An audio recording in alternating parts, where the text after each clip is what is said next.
Good morning, everybody. Paddle Shanties number 5 already into our 5th week. And as things develop, as things move on, you sort of get a feel for where you're going with the whole project. Initially, just great to interview people, talk to people, share ideas, take the time, longer form, nuanced conversation. That's what I like, rather than the short form, like clickbait, thumbs up, that sort of thing. So that was really where I was going with it. But as things have developed, it occurred to me there's lots of voices in dragon boating that don't always get heard. There's 74 members, for example, of the International Dragon Boat Federation, IDBF, and lots of people doing all sorts of great stuff around the place. And it's good to give them an opportunity to tell us what they're doing, how they're innovating, the problems they're facing, the problems they're overcoming, the novel solutions they're finding within their resources, how they're linking in with other people. So really it's a bit about that as well. Paddle Shanties number 5 is a session for innovators and gurus and enthusiastic people, and a bit of an eclectic mix. So basically I've got a friend of mine, Christopher Johns, who was in Hong Kong and now is in Mauritius, and he set up the Mauritius Paddling Academy, just up sticks from Hong Kong and landed in Mauritius. There's a bit more planning and thought gone into it, but it sounds great, and it is. Then we go to both Killybegs and Donegal in the northwest of Ireland, and there we've got Shaun Conaghan, who he describes himself as a food nerd. I think he's a bit of a food guru because he's got some really interesting stuff going on there, and I think I'm going to invite him back onto another program and talk more about his innovations. Deborah Bonner, we've heard from Deborah Bonner before, prime mover with Donegal Dragons, which is a superb organisation. I've not been there yet, but I'm really looking forward to paddling there, paddling with them, spending a bit of time with them when restrictions are released a little bit. And last but not least is Meri Gibson. Now, Meri Gibson is the president of the IBCPC, International Breast Cancer Paddlers Commission, to get that right. I interviewed her for another feature called Paddle the World, rather, which I do with Pat Bradley and Liz Bradley. But it's such a good interview, and really, to me, what was interesting was when I spoke to Meri, and I was in the UK, she was in New Zealand. It's like her enthusiasm jumped out of the screen, and I thought, this is really good. This is an area we need to spend more time talking to Meri, and not just Meri, but other people not in the breast cancer or the all paddler or cancer survivor community, but anybody really around the place who is an innovator, a motivator, an entrepreneur, and you've got some great ideas, because they're just not just great ideas for paddling, they're great ideas for life. And guess what? It makes me happy to do the interviews, and I really do hope it makes you happy to listen to them as well. Anyway, Paddle Shanties number 5. Please enjoy. Send me your feedback. Very interested in that, because feedback is the gift that makes you great. It's something I always say. And secondly, if you know about people doing great stuff in dragon boating, not just from the paddling side of things, but the backstory, please get in contact, because I'd love to get those people on the program, talk to them a little bit more, explore a little bit more, and share a little bit more of their enthusiasm and their innovation. Enough from me. First up is Chris. Enjoy and have a great day. Cheers. My mother would call me Christopher. Okay then, good morning everybody. This is Paddle Shanties. I'm not sure which episode this is going to be, but it's a good friend of mine, Christopher or Chris Johns, who formerly of Hong Kong, latterly and currently of the Mauritius and the Mauritius Paddling Academy. So good morning to you, sir. How are you?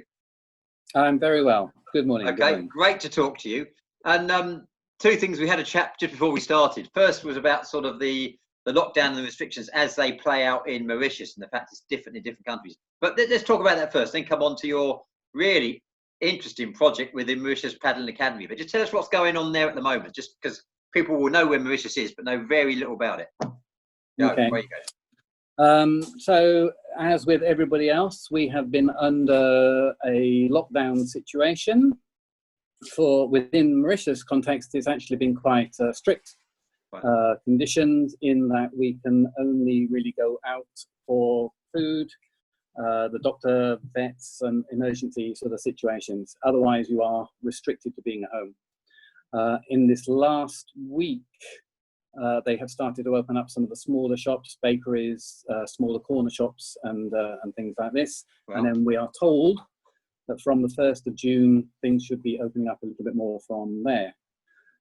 It may seem quite draconian, but as I said, what has happened is that it meant that they have been able to control the virus here. We are an advantage of being on a very small island with a relatively small population of 1.2 million. Yeah. But it means that there have been only, I think, something like 350 cases, 10 deaths, and we've now up to more than 3 weeks of no cases of the virus at all. So I don't know exactly how that defines whether the island itself is virus-free or not, or as I say, we don't know quite where we go as of the end of this month, beginning of June. But what it does mean is we cannot get onto the water at all. Right. There is a very, the majority of the Mauritian society, come the weekend, everybody decamps to the beach. You'll have the whole village hiring a couple of fairly decrepit little buses, and the whole village will turn up. There'll be music playing out the back of the bus, and everybody decamps to the beach for the weekend. So I think because of being able to control social distancing and control social interactions, this is why they've been particularly strict on access to the water and access to the beaches. I think last week they started to allow a few of the fishing boats to go out, but even that, for the first 8 weeks, nothing was happening on the water at all. No, I'm assuming, and I'm saying this is my ignorance of Mauritius. I'm assuming that most of the population derive their income from tourism or leisure. Would that be right? Tourism is one of the main pillars. Sugar is still really okay. Yeah. But that is obviously decreasing at the moment, and they are again part of the rationale for coming to Mauritius was because Mauritius seems to be at that point where it is looking at how to diversify its economy. It knows that sugar is dropping, tourism, but even the form of tourism, there are many 5-star, fully integrated resorts here. Right.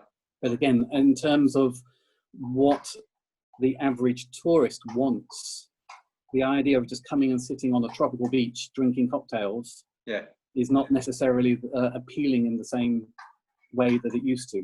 So I think the tourism market here, and it will have to even more so now post the virus, it will have to look at how it reinvents itself. Right. The government had started in the last couple of years, they had started to sort of try and rebrand the island as, they wanted to call it Active Island.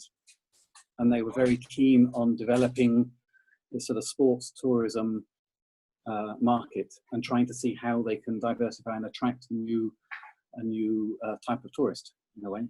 Is that more, I mean, is a strategy, which we'll talk about more in a little bit, is that more about smaller entrepreneurs like yourself, or bigger, all-inclusive, or across the board, catering for the full spectrum of? I think with all of these things, it's, I think the big hotels, they have to look at how they're going to adjust anyway. Yeah. And then there is that space for the smaller person and smaller company to come in and try and innovate at that level as well. Because that's going to be quite interesting, isn't it? I mean, as the world, not just Mauritius as a microcosm, starts to open up, then if you're heavily dependent on, I don't know, it might be, I'm assuming it's indigenous labour doing the sugar, but even if it was migrant labour or it was tourists, then people are concerned about second waves, subsequent waves, as pandemics, epidemics in the past have shown, and even countries that appear to some to be a little bit not smug, but I mean cosy, like New Zealand. They're going to have to start opening up sooner or later, and that's going to be the acid test, isn't it? So, but that's so. What's the public attitude to that? I mean, you can have an attitude without, So, are people? How does the society actually run? Does it? What I'm getting at is Cyprus that I know about. When I heard about the measures that were being implemented by the law enforcement there, then I thought it sounded quite draconian. Because talking to people in Cyprus, they were quite happy about it, because They're used to that. I'm only talking from the British point of view. So how does the population feel? Just from it's not a. It's just a snapshot. No. I think again we're new to the islands. Yeah. There is a slight language barrier in that the majority of people speak French or Creole. Yes. And my French is still schoolboy level. Yeah. So we're always we're always a little bit of a sort of behind the curve in terms of sort of keeping sort of up with all these things. But when you talk to the average Mauritian, there's a certain level of skepticism from the government and authority, shall we say, but also most people are following, they're quite happy to follow the requirements of the lockdown and this sort of thing.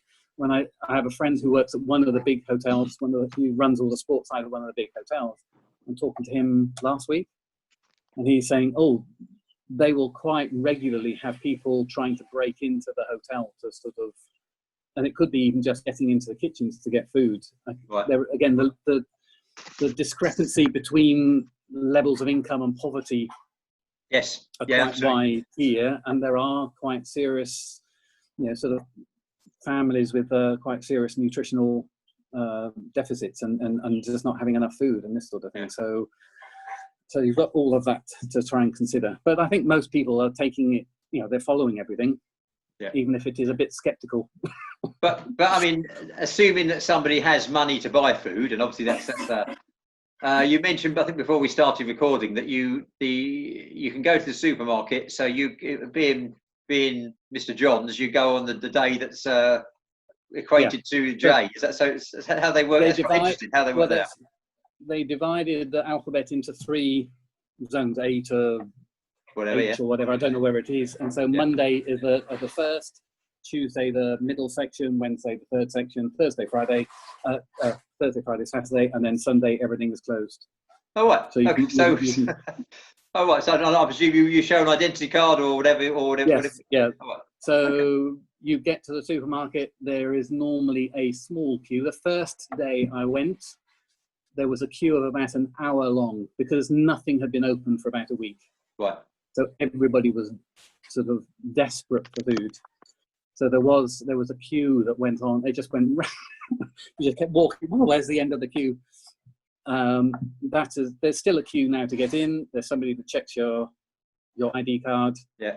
So even as a non-Mauritian, I am from my visa. I have a residency ID card. Do you know? Along the same sort of lines, here I live in Stony Stratford, so it's just north of Milton Keynes. It's nice and leafy and stuff, and plenty of open space and fantastic. Down the road from me is a place called Wolverton, which actually was the hub of British Railways, but that's just a historical point. When it first started, I'd normally go to Costco, big supermarket, do a monthly shop and get a load of stuff. When I went there once and there's a queue round the block, I started going to my local Asian supermarket.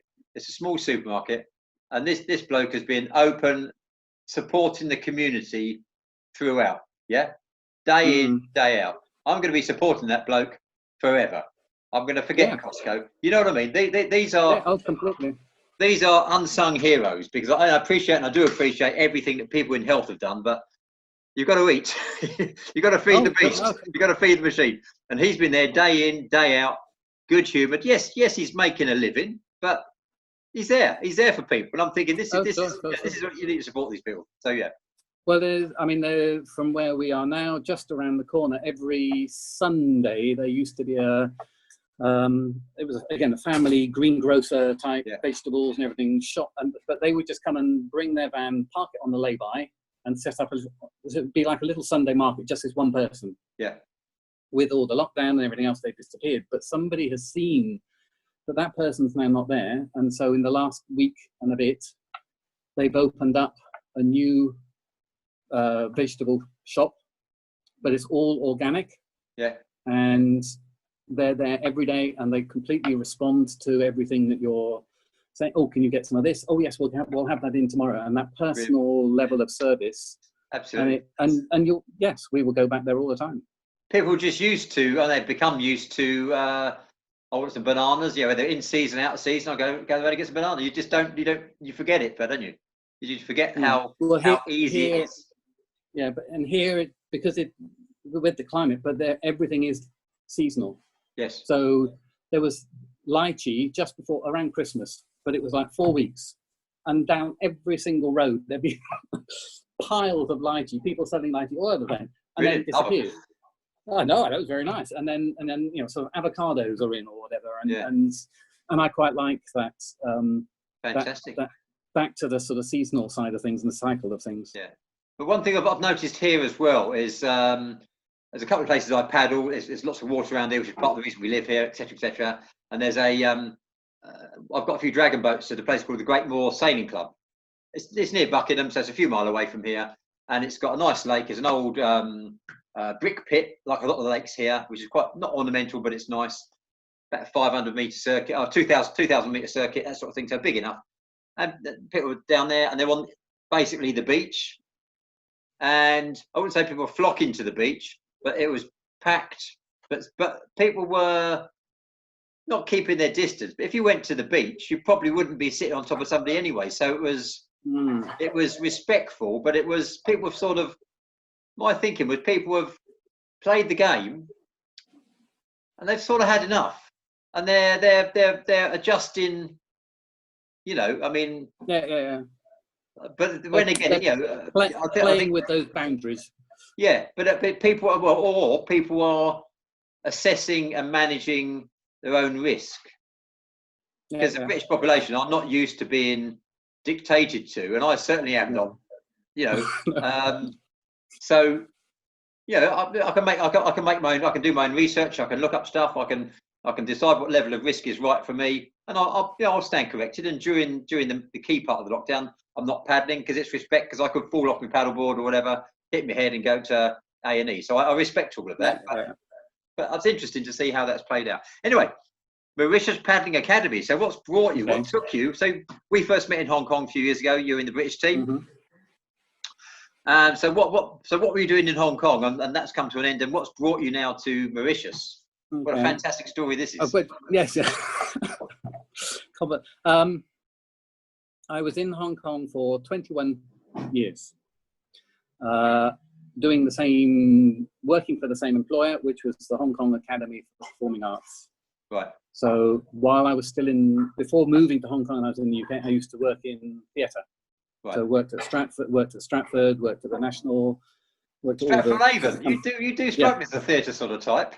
Oh yes, I was a sound person. Right. In the main, well, I was part of the people that built the Swan. Oh right, okay. Well, yeah, well, we go there occasionally. So a long time, yeah, that and involved with all of that, but worked at the other place, the main house. Yes. And all this sort of thing, and then it got to the point.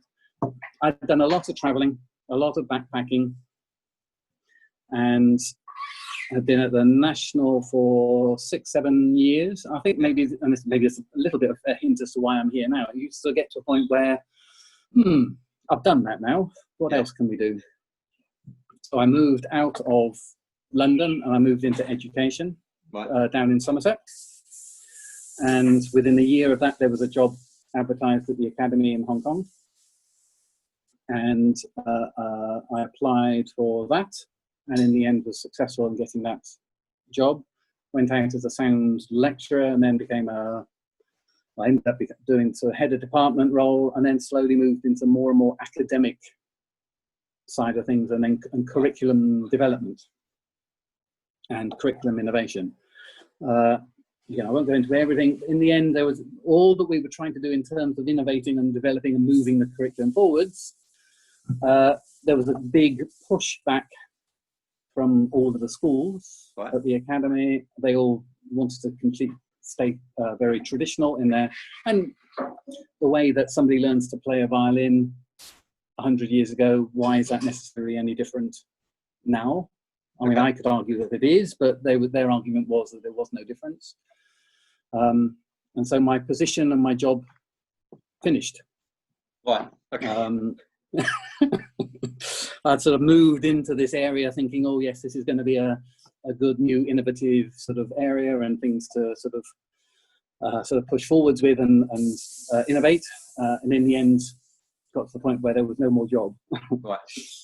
And Hong Kong being Hong Kong, it's too expensive to stay living in Hong Kong without a job. And Hong Kong, again, the size of Hong Kong, there are no other performing arts institutions there that I could go and move into there. So what do? Find something else. Yeah. We had, and it was like, now is the chance to go and do something different. Now's the chance to try something else. Maybe the pace of Hong Kong being what it was, find something that's a little bit slower, that you can work at your own pace. You can, and I suppose maybe a little of a reaction from, you've been pushing to try and innovate and move things forwards, and all you've hit are these boundaries and these brick walls. Okay, well, I'll go and do the same thing, but for myself. I'm still finding a few brick walls and boundaries here, but but that's part of being an entrepreneur, isn't it? Yes, that's all part of it. So we came almost 2 years ago now. We came as a family to have a look in Mauritius. I can go into the whole story of why Mauritius, but we ended up here. We came to have a look. Everybody was okay with that. We looked at schools, and then we had a year to then start planning everything. And working about the logistics and the practical side of actually moving here and setting up the company here. Right. And as of the end of Thailand Pattaya World Championships, I sort of was back in Hong Kong for about 2 days, and then on a plane to Mauritius. Right. So what got you into paddling boats? Obviously, that's how I first met you a few years ago. But how did that all start? When I first moved to Hong Kong, we were living in a place called Discovery Bay. Yeah. And they have a dragon boat competition every year. It was set up really as a sort of community event. There were 6-8 boats available, and you were, as a team, you were able to access them for about 8 weeks, do a bit of training, and to create a little bit of a community event on the main Dragon Boat Day, and then that was it. But there was one team that had their own boat, an old, very heavy teak dragon boat. Oh, wow. So I paddled for 1 year with a social team, and then thought, oh, this is quite fun. And not really having any other activities, not knowing what else you could do in Hong Kong. So I wanted to do something. So I joined that team. And then within Hong Kong, there are, in terms of, let's say, expat teams or international teams and clubs, there are probably 6 or 7 different clubs, and then they all host their own events. And so then you build up a little racing circuit over the season. And so Dragon Boat started from that, so that would be almost 20 odd years ago. Yeah. And then as Hong Kong, I don't know who, one of the other clubs, somebody arrived in Hong Kong with a outrigger background. Right. And I don't know which club, but so then one club starts getting some OC6s, and then that slowly expands across all the other clubs. And then suddenly now, because Dragon Boat was still seen as very much a seasonal activity, and once you've had the main race day for the rest of the summer and almost through till Christmas, nothing was happening. So then the outrigger gave an all year round paddling opportunity. Right. And then from outrigger, and so again, then the racing, the internal Hong Kong racing within all the different clubs. That then also included the Dragon Run as being a surf ski race, and then adding OC into the Dragon Run, and so then having the international races around the island race as an international race. Yes, yeah. And all these sort of things. And then surf ski came, and stand-up paddle came. And so now most of those clubs will sort of cover all of those different paddling activities. Which is really interesting, the way, I mean, having been out there a few times myself, it's interesting to see how the clubs have diversified, whereas the tendency in the UK, it's just the way they do it here, is if you're a kayak club, you stay a kayak club.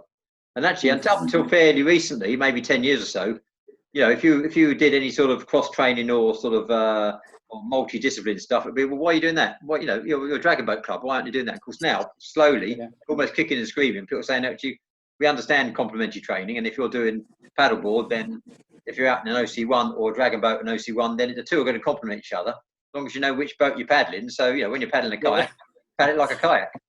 Yeah, it doesn't actually right paddle. It enhances rather than Yeah. So, I mean, there will be people who, oh no, I just do surf ski. Yes, of course. And they happen to have, and this sort of thing, and other clubs that just do like Stormies as a club, they tend to sort of focus mainly on their dragon boats. Yeah. And then some people have outriggers and they have one OC6 there or something like that. So there are slight, but yes, most they will all be multidisciplinary in some. Oh yeah, I think if you are getting towards top end or maybe even elite level athlete, then if you're going to have to focus on your individual discipline and just use that. But for the majority of us, then it's going to be diversity and stuff, and also you've got the seasonal stuff there as well. Then that's going to work best. But even that, I was thinking, because even that that period for the training and the build up to Thailand and Pattaya. Yeah. There was that time when you knew things were going to be happening, but they hadn't actually conducted the selection process yet. But also, one of the other clubs, VRC, were putting together a Hong Kong team for the OC6. Yes. Was it World Champion? And so for a while, I've tried to, do I do this? Do I do that? Where do I go? Where do I go? And then you, like you say, you couldn't do both. You had to make that decision one way or the other. Yeah. And say, right, okay, no, I'm going to stick with the dragon boat. I mean, normally you say, well, there's always another year, but of course this year, yes, put play to that idea. Okay, so there we go. So you end up in Mauritius. So quickly, why? So quickly, let's be interesting. Why Mauritius? Of all the places in all the world you could go to, and you ended up here. Misquote Humphrey Bogart. Yeah.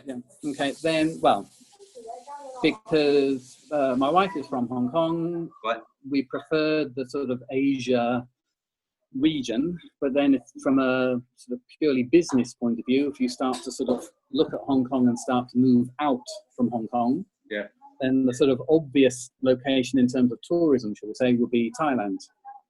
Right.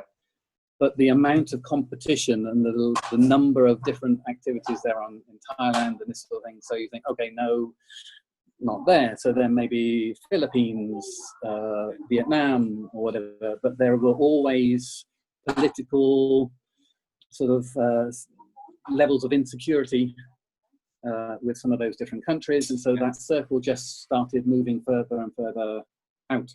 Yes. I had visited Mauritius maybe 15 years ago as a family holiday with my parents from the UK, and I knew about the surf ski race.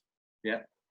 So I knew that there were people here that were doing some sort of paddling, and that there was an international race already here. Yeah. I knew that the water had the potential for people going out paddling. We have the strong reefs and big reefs, and so inside the reef and outside the reef that you would get in a lot of the sort of Polynesian islands. And this sort of thing, and you've got the climate, and nothing else was here. Yes. There was nothing else here. There was they have the one race that the one dragon boat race that they do, that they hold in Port Louis, which again is like that old Discovery Bay race. Somebody owns the dragon boats, teams come together for 8 weeks, do training, and then they put the boats away again. Right. So when we came out to have a look around, I was able to meet some of those people, and you sort of say, oh, how about the idea of being able to train all year round? How about the idea of getting an international team or being able to travel overseas and race more competitively? Oh, and everybody was really fired up and motivated by that. So there's a core group of people already here who want to do something, but can't because there isn't the resource to be able to do it. Yes, right. So when we sort of tried to look at the logistics and the practicalities of it all, you knew there was a local market. You know that there are, again, theoretically, if there's a population of 1 and a bit million, according to the government statistics, there are more than 1 million tourists visiting Mauritius a year. Right. Now, I think I've since learned that there are quite a few, and maybe they're not going to be coming anymore, there are quite a few cruise ships, cruise liners that come in. Yeah. So I'm sure that million includes a lot of those people who are here for a day, 2 days, and then away again. But originally, without knowing that, you think, well, out of that million, there must be a few that would like to go out paddling. Yeah. And this sort of, so you know that there's a potential in terms of tourists. You know, there's a potential in terms of the local market. You know that there are dragon boats already here. If I brought some OC1s and 2s with me, so then so long as I know I can tap into those dragon boats, which we're still negotiating, and whether I've got my own boats. But then in terms of the business, I bring my own boats, and I can run sessions with those few people, and you're away. Yeah. And then that buys me time to then set up the local market with the dragon boat and start to sell outrigger. If they're already if they're already aware of and interested in dragon boat, really I want to be able to offer them that first. Yes. Because that's what they are familiar with. Yeah. But taking that model of what happened in Hong Kong, everybody, well not everybody, but the majority then also transitioned into other forms of paddling. Yeah. So it was like, get them with what they already know, then sell them with other forms of paddling and OC, and then we build up the outrigger side of things.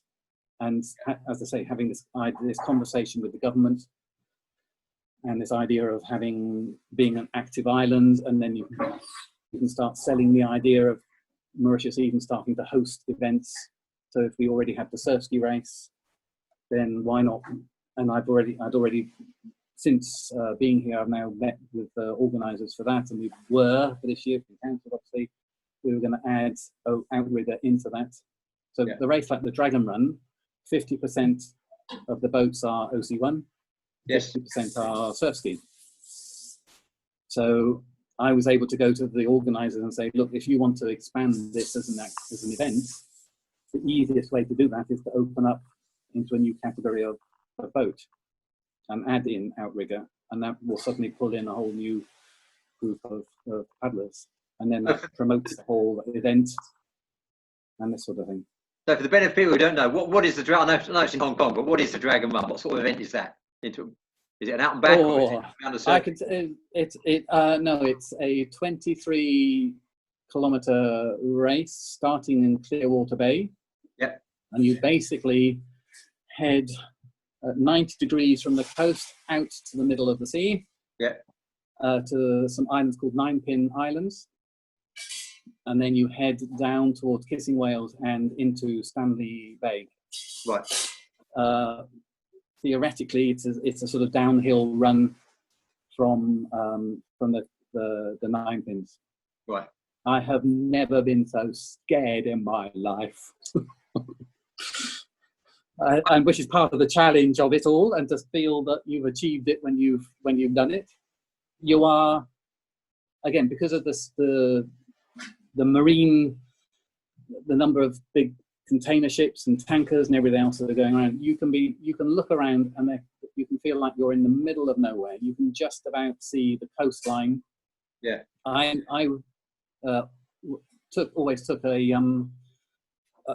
proper magnetic compass with me, and I always set the bearing from the Ninepins down to Stanley on that compass, sellotape it so it was fixed, so that if all else failed, I had a way of getting back.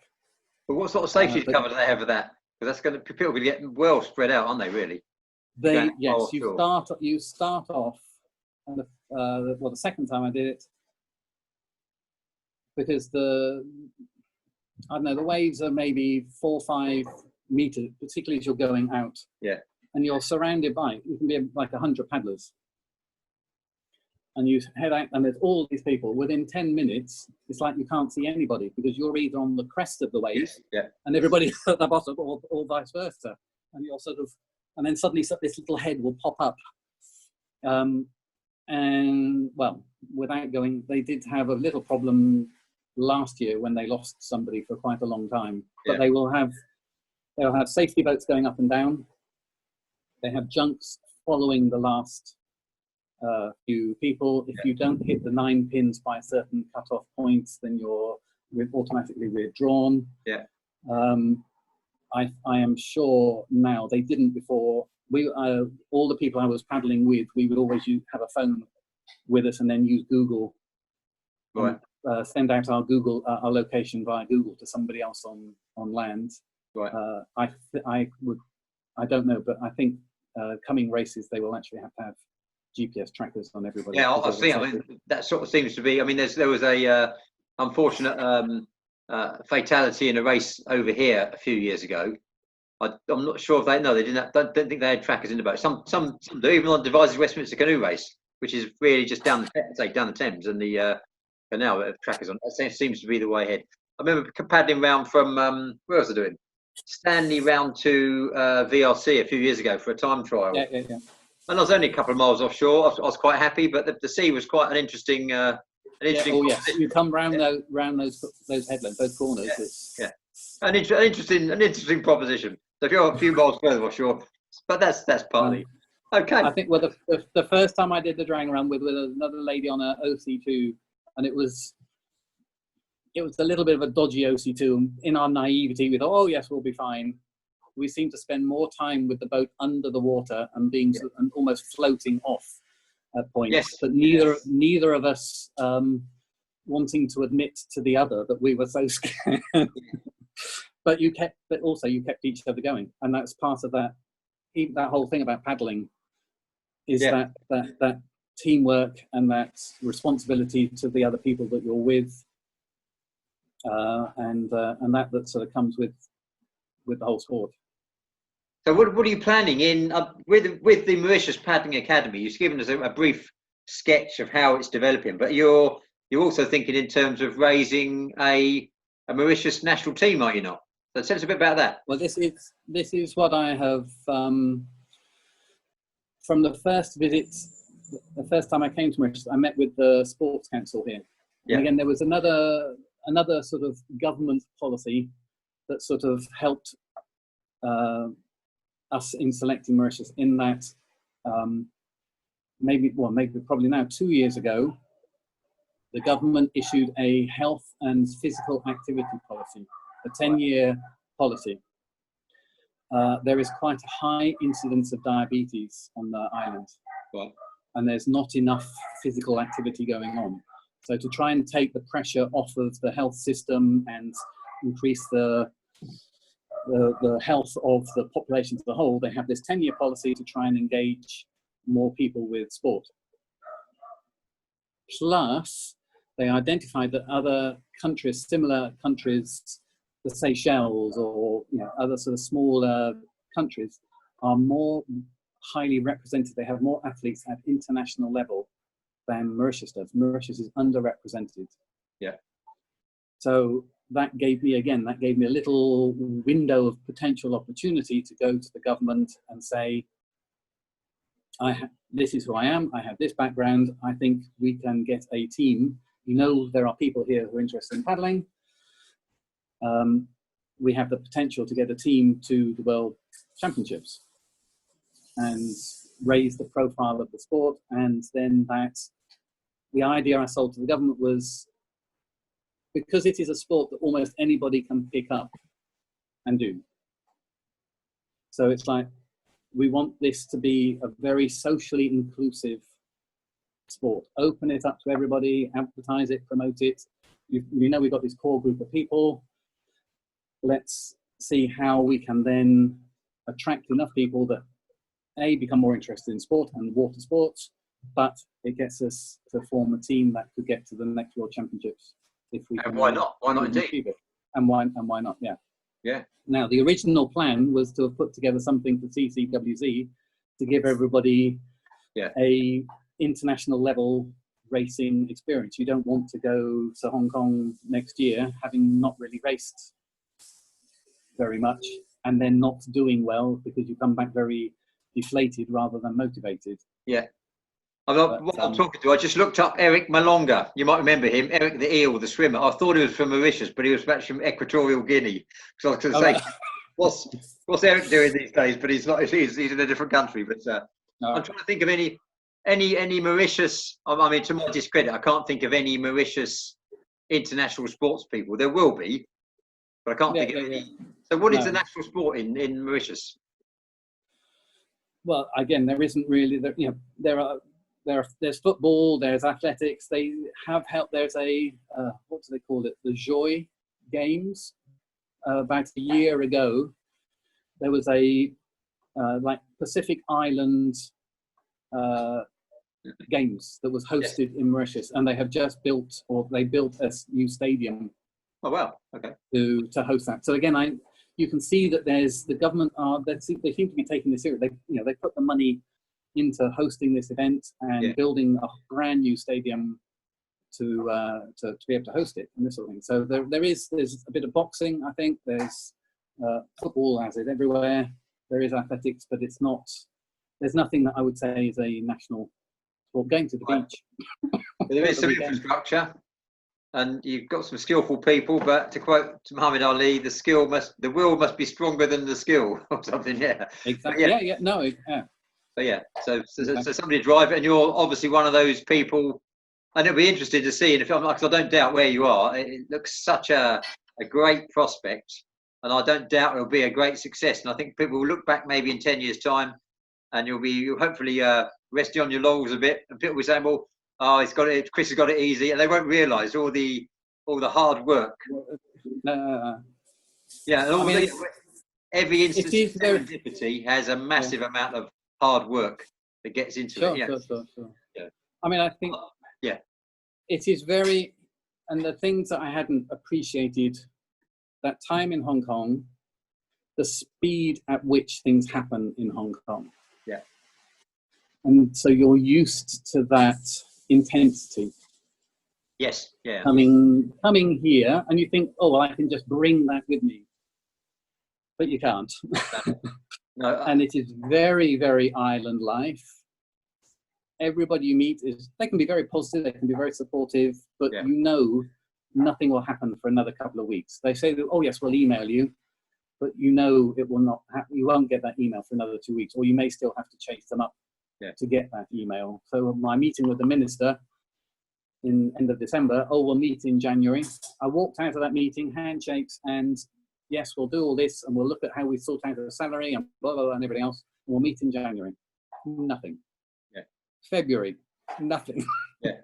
Despite me sending a few, and then I finally managed to get to meet the permanent secretary and go through the whole process and the whole explanation again. And she said, "But was there anybody in your meeting?" "No, it was just me and the minister." "Well, that's why he didn't tell anybody." Yeah. And so, I think that's true. Why nothing happened. I mean, I think it's true of a lot of Brits abroad, especially if they go from the UK and they expect maybe the same in Cyprus. I'm not, I speak a little bit of Greek, and it is a little bit of Greek, but I think if you're working in Cyprus, you can't think in English. You've got to think at the pace. And I've worked in the Middle East and some African countries, and you've got to sort of do your best to think in the way that the local people think, because that's the way things get processed. It's no point turning up doing it the British style, expecting things to happen in the British way, because that's a recipe for failure. So that's and you can't go in with that arrogance and that attitude and sort of look, we need to make this happen now. It's got to be done at everybody's pace, at the pace of the country, pace of the bureaucracy that's here, and which again is a hangover from the British. To be honest with you, having done something, this is years ago now. I did some human rights training in Namibia, of all places, and I was doing the first human rights training they'd had in Namibia. I was working for the International Red Cross, and it was the most hostile audience I'd ever had, because as far as they were concerned, I was the only white bloke in town. And they almost said, they may as well said to me, "Why don't you off back to London with your ideas about human rights? Who the hell are you?" Because I was the colonial historical figure, and it took a few days to end up being a fantastic couple of weeks. But you've got to just take a bit of time, take a big step back, talk a lot about the failings of your own organisation, and then people start realising, He's not here. He's actually here to try and work with you. But that's maybe the skill of it, but that's just the reality. No, definitely. I mean, I think my time in Hong Kong, the academy was funded directly from Home Affairs. Yeah. So we're funded directly from the government. We're not part of the university funding structure and all sort of thing. But it meant that whenever we wanted any money, whenever we wanted to rebuild something and create a new program, you had to go via government. Right. So I've actually, and over the years I was there,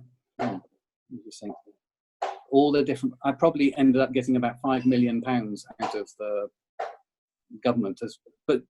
And to do that, you have to play their game. Yeah. And they're a civil servant. They are open to questioning by anybody in the public, really. And it's public money you're spending. Yeah. And you have to have the justification and the rationale to say that this money isn't being wasted, that it's being, it's been thought through. There's a process by which that money can be justified, and there's a reason for spending that money, and in the end you get it. Yeah. But I can take a lot of that experience and translate that to dealing with government. Yeah. And okay. Essentially, all I'm really doing is asking for money ultimately. Yeah, but it's going to benefit people. It's enhance people's lives. No, we all know the thing that we come up against all the time. Not come up against with dragon boating. It does have the fantastic capacity to change people's lives. I don't mean elevate somebody to the national squad. It just means get somebody a little bit in a boat outside their comfort zone, do something they weren't doing yesterday, more familiar with their own home country. Have a look at their own country from slightly offshore. You don't amazing. It's completely. Yes. It gives you a completely different perspective on it. Okay. That's 42 minutes already. Let's spend a bit of time. Last couple of minutes. Let's promote you. So Mauritius Paddling Academy. People need to come and visit you and get in contact with you. I'm going to get some details off you anyway, which I'll push out to people. But just give us here's a sales pitch. Tell us about the Mauritius Paddling Academy and why. I'm coming, but tell people why they need to come and paddle with you. Well, if people are coming in, therefore I'll focus a little bit more on the outrigger side of things, because that's much easier for smaller groups of people. Yeah. The water conditions here and the beauty of the environment. So you're talking about just being out in the water and seeing what your environment is from a different perspective. Yes. The water here is so clear. You're paddling over the reef and you're actually 10 feet, 2-3 meters of depth of water, but it looks like you're going to scrape the bottom of the boat. Yeah. And all the fish and the turtles and everything else. So what we've tried to do is build a whole package of different paddling experiences. For somebody who's very new, then we can stay inside the reef and we can give somebody that sort of very introductory experience, but in such a beautiful environment. Right. Somebody who's a little more experienced, then we can go outside the reef, or that sort of an experienced paddler, then we go outside the reef, and then you've got the challenge of the Indian Ocean. And we've worked out a couple of sort of nice sort of downhill runs that we can do and things like this. I suppose the other thing I've tried to do, I've tied in with some ecological groups here. There's an NGO that particularly they are monitoring the turtles and the coral. And so again, if somebody wants to try and combine that sort of more environmental and ecological experience with a paddling experience, so you can go out and try and find turtles and go and observe the turtles, but you paddle out to them instead of going in a speedboat and all this sort of thing. I've got a couple of places where you do a sunset paddle and then back on and sit on the beach and have a drink and a cocktail on the beach. On a few of those, So that in terms of paddle outrigger, then we can offer this whole sort of different range and package of experiences depending on your ability and your interest that you want. For dragon boat, the idea, because we still haven't got everything sort of fully worked out yet, but the idea is, one idea would be, even for teams that are in the Northern Hemisphere, and this is assuming travel becomes viable again. Yeah. But if, because we are Southern Hemisphere here, so even for teams, national teams or club teams that wanted to come and train, do a week's winter training or a couple of weeks winter training, then come down here and it's summer here, and you could be out on the water, not chipping the ice and the frost away from your dragon boat, and this sort of thing. So there's all those sort of side of things from dragon boat. Have you got an OC6 there yet? Not yet. We were in the process of, I've been in communication with a company and somebody in Tahiti to get an OC6 or a couple of OC6s and maybe some B1s as well. But we have only, we've had whatever the last 3 months of nothing happening at all. We've only been here now 8, 9 months. So the first couple of months there's nothing. So we were just starting to build up a profile, and then the plan was this. I was in contact with the Tahitian company about getting some OC6s. Yeah. Because you've built up enough momentum to be able to get people who would want to go out paddling and then justify the investment. Yeah. Side of things.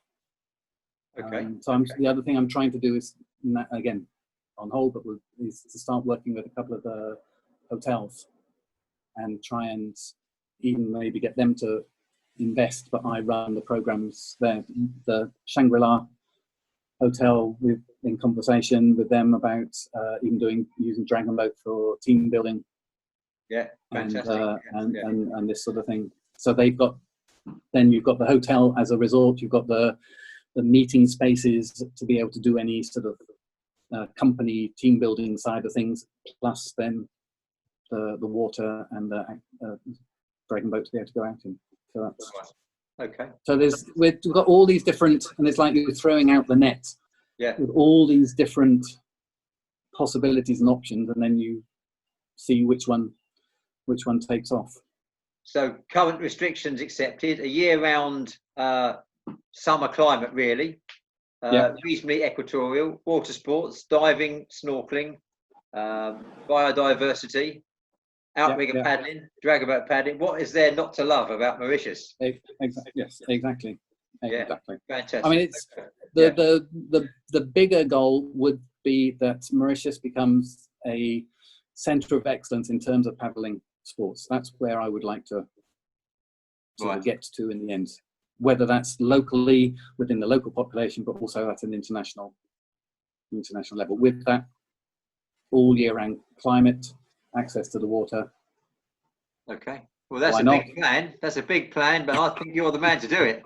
Okay. I'll tell you what, that's been absolutely fantastic. I'm gonna close off the recording there. I'm gonna thank you I'll carry on talking to you, but for the time being, Chris, very enlightening. Thank you very much. Any final comments from you? Any final comments? No, it's been a pleasure. Thank you very much. Okay. Hang on there.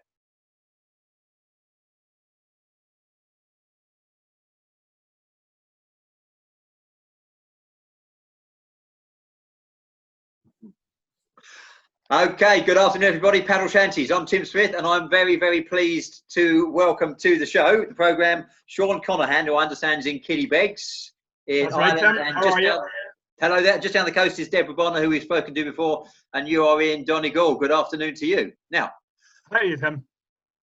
I've interviewed Deborah a little while ago, last week or week before, about the connection with Donegal Dragons, and then she mentioned you, and she mentioned that you're.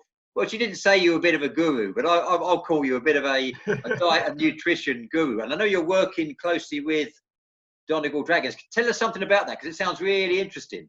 How'd that connection come about? Well, firstly, the connection from the boat. Deborah has set up Donegal Dragons, and firstly, we were lucky enough as a family to get the opportunity to help with some of the sponsorship of one of the first boats. Right. Which we were very proud to do. during my mother's life. She has since passed away 10 years ago this year, but we very proudly have my mother's name on the front of Deborah's boat, and I know that my mum would be very proud to be associated such an incredible bunch of people as the Donegal Dragons. So that is very that's when I first came to know Deborah, when we got the opportunity to sponsor the first of many boats that now Deborah has in her fleet with the Donegal Dragons. And so myself and Deborah have been very good friends since. And part of that journey, I suppose, Tim, with my mum being diagnosed back in 2006 with breast cancer, I suppose that was the beginning of my journey to become the nutrition nerd that I am today. That was the start of me asking questions. No, I said guru. You said nerd. I said guru. What was your mum's name? You're being very generous with guru. What was your mum's name? What's your mum's name? Susan Conaghan. Yeah. And what an absolutely fantastic memorial to anybody. Bearing in mind, we spend a lot of time talking about how much pleasure dragon boating brings people. What a fantastic way to remember somebody. What a positive way to keep her name and legacy alive with something that she'd be so proud to be associated with. So it's wonderful, Tim. It's great. Wonderful. So how you became a nerd or a guru. So what? Tell me about that. That's really interesting. So where does your interest come from regarding diet and nutrition? So I grew up on a farm. Dad is a farmer. What? And like most people, I grew up loving meat, loving dairy every day. Pint of milk with my dinner, like literally a pint of milk with my dinner every day. I've always been very active with my local football team. In the last number of years, I've become very much into running. And like most people, I bought into the confusion that more protein, and that protein has to come from animal protein. Yeah. So I was consuming copious amounts of eggs, chicken breasts every day, beef, lots of dairy, lots of cheese, lots of milk, lots of yogurt. And not only did I love it, I thought I loved it. Not only I thought I needed it, I thought it was essential for my health, number one, and I thought it was essential for my athletic performance and recovery, number two, which I now thankfully know that that's not the case. And in fact, the more I started to ask questions, the more it led me down the path to towards a plant predominant diet, which with all the confusion out there, I think all the experts are certainly agreed that a plant predominant diet, which consists of 85% whole plant foods, is agreeable. That everybody can agree in that our diet should center around the likes of whole grains, fruits, vegetables, and plenty of protein from nuts, seeds, and beans and legumes. So is there a place for animal products in a healthy diet? Absolutely, but not the huge place that we have reserved in, I suppose, Western culture. Now that's a real interest to me, because I've sort of arrived as a coach and as a sports person anyway. I've arrived at the same sort, and I was actually looking at energy levels. And apart from the amount of energy you require to process all this protein, if you're eating meat and that sort of stuff, I was looking for something that will give me a fairly high but flat energy level. And I've only found that through, predominantly plant-based. I still have a bit of chicken. I still enjoy fish. I might have a steak, but I have a good quality steak every now and again. But the vast majority of what we eat is exactly what you're talking about. Yes. So, and that's it. And that's the point, Tim. It doesn't have to be all or nothing. I think some people think it needs to be plant predominant is the way to go. And if you're having your steak and you don't feel like, for me, I don't miss it. So it's no problem for me not that I don't eat animal products anymore. But if people enjoy them foods, they can have a part in the diet as long as it's a smaller part. Yeah. I don't know if this how anecdotal this is. I found when I was eating, I've never been into the paleo diet or an extreme or anything like that. But I did find when I was eating more meat, I was certainly more restless, and my moods, I haven't got extreme moods anyway, but I'd be more likely to get annoyed about something.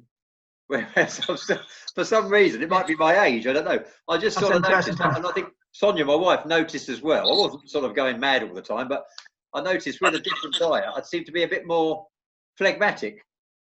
And would you associate that, Tim, with the animal products, or was that processed foods, or was it a mixture of the both? Well, I think it's animal products. I mean, I've been off processed foods. You know, I like the single ingredient stuff. I've been doing that for a few years, but really just taking out the more meat-rich side of things. Yeah. That's one of the benefits. One thing that springs to mind there, Tim, one of the benefits of eating like a more plant predominant diet is that we don't have the outside influence of dietary hormones like we would do when we consume a lot of milk, a lot of meat. Yeah. You know, we're allowing the imbalance to come from the hormones from the animal products, right, whereas we do not need them in from our dietary. Our body produces all the hormones that we need, and I suppose the hormones can be very closely linked to, I suppose, our mood and even our frustration, or you know, our mood level. You know, I mean, it's a misquote of Socrates. You know, you are what you repeatedly do. You are what you eat. I don't know who coined that 20, 30 years ago, but it's so true. And when I hear about things like the paleo diet or this or that or the meat-rich diet, then it's not like you're eating a wild elk. You're eating a cow or whatever, which is actually hasn't gone through a degree of processing and modification anyway. Yeah, of course. And that's I would love. You know, again, I think people can relate to my story as well, because like I grew up on a farm. I've been farming especially since lockdown. I've been helping my dad a little bit with the lambs on the farm. Yeah. I would love to see a return back to a couple of decades ago, before industrial farming became a huge thing, where people were able to enjoy that. If they enjoyed meat, they were having it on special occasions or less often, and the quality of that meat was incomparable to what the quality of the meat that we eat nowadays. For example, I suppose maybe about 4 years ago, when I was really asking the questions, I was still in my habits of my weekly shopping. Yeah. And a friend of mine who plays at a very high level for the Dublin county team, he often said, "Oh, well, my chicken, you know, that's butcher meat," as if to say that, you know, the meat we were getting from the butcher was, you know, that's a better quality. And I suppose we had this vision of the chickens running around in the backyard of the butchers having a great life. Yeah. So I asked, this was near the start of me asking the questions. I went into my local butcher in Dublin, and I said, "Could I get the 10 chicken breasts for €10 there, please?" As I always did. And he'd say, "Yeah, no problem." And just as he was packing them, I said, "Come here, they are Irish. That is Irish chicken, isn't it?" And he goes, "Do you want to know?" And I go, "Well, I do now." And he goes, "We couldn't sell Irish chicken for 10 breasts for €10. And I said, "Where's it from then?" And he said, "Kazakhstan." Wow. And he goes, "In fact, most of the cheap chicken you're getting is being shipped in." And Kazakhstan? What? Kazakhstan. Yeah, that's where the chicken. That was a very well-known chain of Dublin butchers, and you know, it's very much sold as the family butcher and so on like that. And it was that was the beginning of me really. About 5 years ago was when I began to pull back, and I couldn't unlearn what I'd learned. And I was kind of beginning to think, okay, I need to make changes here. I can't keep buying 10 chicken breasts for €10. And just before I bring Deborah in, who's been sitting there very patiently, you just reminded me of something. So before I was in the police service, I mean, the first job I did, my Saturday job at work, at school, I worked in a butcher. So I go along and I'd sort of do spare stuff. And I remember then, this is like the early 80s, late 70s, early 80s. And then New Zealand lamb was much cheaper than British lamb. wow. So when I say cheaper to grow, slaughter, import than to buy British lamb. I don't know why that was, but same sort of thing. So Deborah, so tell us about what this is, what's changed for you. Now you've changed your diet. And when I say diet, I'm reluctant to use that term because diet to me is short term. I'm talking about lifestyle change, so something you can sustain. So absolutely, Tim. Yeah. Tell me about the changes for you. Well, I've always been interested in what Shaun's been doing with his diet and nutrition and all that. And what's really brought it to light was I had the headspace for it over the last 2 months with the quarantine, and I had just more time to think of what I was buying, to think where it was coming from. So I suppose that's where it started. So I just started sending Shaun, questions, and he always replies, always, comes back with the answers, and no matter how silly I think the questions are, but interestingly enough, especially since I was diagnosed, I always thought I was eating well. Now, in the grand scheme of things, I was eating well, where I thought it was balanced. So I always had my meat, veg, dinners. Probably it's a very Donegal thing anyway. Your chicken, your veg, and your spuds 5 days a week. And if you haven't had your chicken, your veg, and your spuds, you just didn't have your dinner, and you were lacking in something. So it's really the way we've been growing up. We've been taught to eat well, and that's the way we've been. And I'm very lucky. I have a very good upbringing in a family, a big family of 7, and the dinner was put out on the table all the time. So growing up with that, I thank God it's worked out well, and I have been reasonably healthy over my life. But then when I was diagnosed with the breast cancer at 40, a bit like what Shaun was saying, I started to, maybe in the last few years, just when I got really into the dragon boating and the competitive side, how can I make myself stronger? Because I'm a very good eater. I'm mad about food, love food, eat every 2 hours. But I find myself either always being hungry, even when I'd eat, and I just knew I wasn't getting enough of the food I was eating. So again, over the last 7 weeks, Shaun sent me his easy meals. That was another thing. I didn't want these meals to be complicated. I'm no way housewife of the year in the kitchen or any of that. So I wanted something straightforward, easy to get.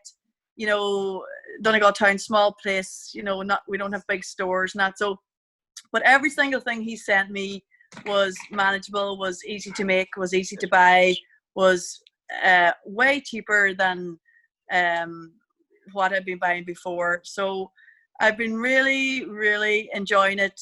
And the exciting thing about it is my energy levels. Now, I have big energy anyway, and everybody will tell you, I don't sit down, and thank God I've always had good energy. But firstly, my mind, I'm a lot happier at the minute, and because I know I'm eating the most nutritious food I've ever ate. And what I really like about how Shaun is helping me is he's not asking me to cut out eggs because I love eggs. He's not asking me to cut out chicken. I love chicken. Like that, we'll treat ourselves to a steak and chips, veg, whatever, every couple of weeks or something. So they're small changes, but they're big at the same time. They're small because they're manageable, but they're big because I'm feeling better. I know I'm eating better. I mean, if somebody had mentioned chickpeas to me this time last year, I would have said, no, thank you. But yet I have all the time now, 6 tins at least in the press, thanks to Shaun. So I could send you photos and that. It's really, I'm super excited. I'm as excited now about eating as I am about dragon boating. So God help the world. God help the world. That says it all, Deborah. Yeah. So yeah. You've got to be interested in it because, for example, in the time, my wife's a vet, so she's just gone back. She's had 7 weeks off, and we've been doing the usual stuff. We've been making bread and stuff and all the rest of it. Yeah. And taking the time. Normally we'd be working, I'll be out coaching or whatever I'm doing, and it's actually enjoyable taking the time to make your own food, not just seeing what goes into it. If you invest the time in it, and what's interesting, and my son's here in the room with me, and I have to be careful what I say, because you have to sort of try and cheat the men in this house to eating, because my husband's a good man and a good meat and veg spuds eater. So I'm trying to, cheat's the wrong word, but just get them into lure them in, Deborah. Yeah. So an example, and a very good example, the bean and veg curry. The amount of veg and beans that are in that. I mean, if I was to show them what was in that, but yet I just, you know, whizzed it up in what do you call it, the hand blender, stuck it in with the normal curry, and they floored it, you know. So you know, sneaking it in. Yeah. A lot of this is preconditioning. Just reminded me of something. So I grew up in the 60s, early 60s, so 20 years after the end of the Second World War. So there was some rationing still going on. Yeah. And the way I was brought up, my mother was Maltese, so Mediterranean. If somebody presented a plate of food in front of you, you ate it. Now, whether it was twice as much as you wanted to eat, you ate it as a matter of course. And up until maybe 10, 12 years ago, if somebody gave me a plate of food, I'd eat it out of respect. Now, and it's just the portion size. Now, unfortunately, I've never been overweight. When you actually look at it, you think, well, a lot of this stuff is, whether it's portion size or whatever, is preconditioned. And I wonder if you're saying the same sort of thing regarding your husband's, when I say upbringing, if that's what the traditional way of doing things in any given place, you carry on doing it. And it's sometimes an epiphany, thinking, well, no, I don't have to eat that much meat. Yeah, and you see, what's really interesting in this house is, and not just this house, but in my mum and dad's house. Yeah. The two people that have been diagnosed with cancer in our house are myself and my father. We are probably the most interested in exercise and in diet anyway all our lives. And then other people go, well, you know, if you're after being diagnosed with breast cancer, what's the hope for the rest of us? But my answer on that is, thank God, you know, when you're eating well and you're exercising, you're strong enough then to fight it and to fight the treatment. So that's the answer back to that. So now for the future, and I intend to be here for a long time, is to try and to be the best physical person that I can, and along with my personal trainer, and I have a teacher in nutrition to get me there. So I'm very grateful to Shaun for that, for sure. Just we'll pass back to Shaun. You mentioned you eat every 2 hours. Yes.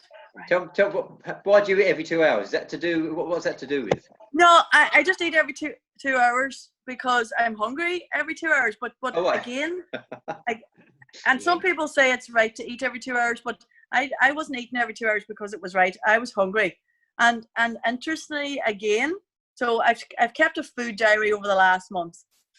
So because I would forget what time I ate. So interestingly for me, I'm not needing. I'm eating more, but I'm not eating as often, if you know what I mean. So my snacks are better snacks now. You know, they're not bought snacks. I'm making all my own snacks now, which is, when I'm making my snacks, the whole world will be making their snacks, because I don't do. Yeah, I used to buy everything shop bought, healthy. I thought they were healthy, protein. We all know them. They cost a fortune. I have bought nothing like that over the last month, and making everything, and healthy treats out of chickpeas that look like truffles. Amazing. Yeah. Shaun, what do you think of, because I do a form of time restricted eating. Yep. Now, nothing extreme. I pretty much do roughly 12 hours on, 12 hours off. That's all. Just the theory being that it gives my body a time to rest and recover and that sort of stuff. So what's your thoughts on that? I mean, there's all sorts of ideas, but there's huge interest. If you talk to anyone who is kind of an expert or around food, it's one of the questions that they're asked the most is around kind of intermittent fasting and time restricted eating. Now, there seems to be, from my reading of it, I attended a conference, a 4-part conference, where they looked only at the most peer-reviewed, reliable science on the topic. Yeah. And there seems to be absolutely benefits of the type of restricted eating that you're talking about.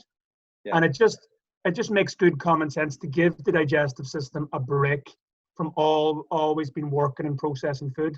So a 12 to a 14-hour window seems to be where the science is at the moment, in terms of the benefits.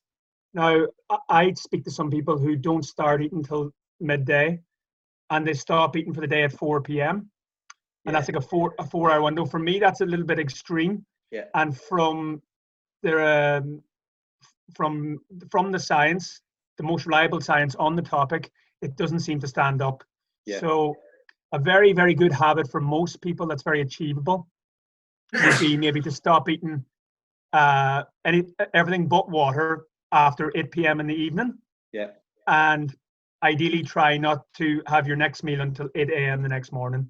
And that'll give your body, not only will that give your body a break, there's also a lot of health advantages. And there seems to be advantages for cancer prevention in giving the digestive system that break. And also it promotes a good night's sleep as well. If you're not eating 2.5 hours before bedtime, it means that your body is not trying to digest while you should be shutting down. And the quality of your sleep, which has a huge impact on our health, will be improved if we're not digesting food. Now, Tim, I used to be, and it was just a habit, I used to be sitting in front of the television with my friends, having peanut butter on toast with a chopped banana and a cup of tea at 11 o'clock, ready to go up the stairs. Yeah. So not only was the caffeine going to negatively impact my sleep, also the processing the food while my body is trying to shut down and restore, processing that food, it just makes good sense. I explain it to the children in my class, like you have Lidl and Aldi over there, isn't that right, Tim? Maybe. Well, like any supermarket. Oh yes. Sorry, I thought you were talking about cartoon characters. Yes, we do. Well, any supermarket. Muppets. If you think of the way I describe it to them in terms of getting a good night's sleep, the shop closes at 10, but sometimes they're in the shop for 2 hours afterwards. Yeah. When the shutters are down, stocking the shelves. Yeah. And that's what our body's like when we're trying to sleep. It's not really shut down. And in order to have us have a quality break, a quality rest, we need to get everyone out of there at 10 o'clock and shut down the shop properly for a proper break. Well, I come into it. I mean, it's interesting you say that, because for years, people would say to me, in coaching, they'd say, "Hello, coach, how many sessions should I do?" They're talking about training sessions. How many sessions should I do a day? And I always say to them, "You need to do 3." They say, "What?" I said, "Yeah, 3. Get proper rest, sleep at night if possible, get proper food and nutrition, and then once you've got that sort of those 2 fundamentals, then think about quality training." Because in the police, my last job, I was an inspector in London. I'm trying to get on the ergo at 11 o'clock at night, and it's a waste of time. Now, I come into it from the sleep side of things. And I saw a podcast and then read a book, or listened to a book by somebody called Matthew Walker. Love him.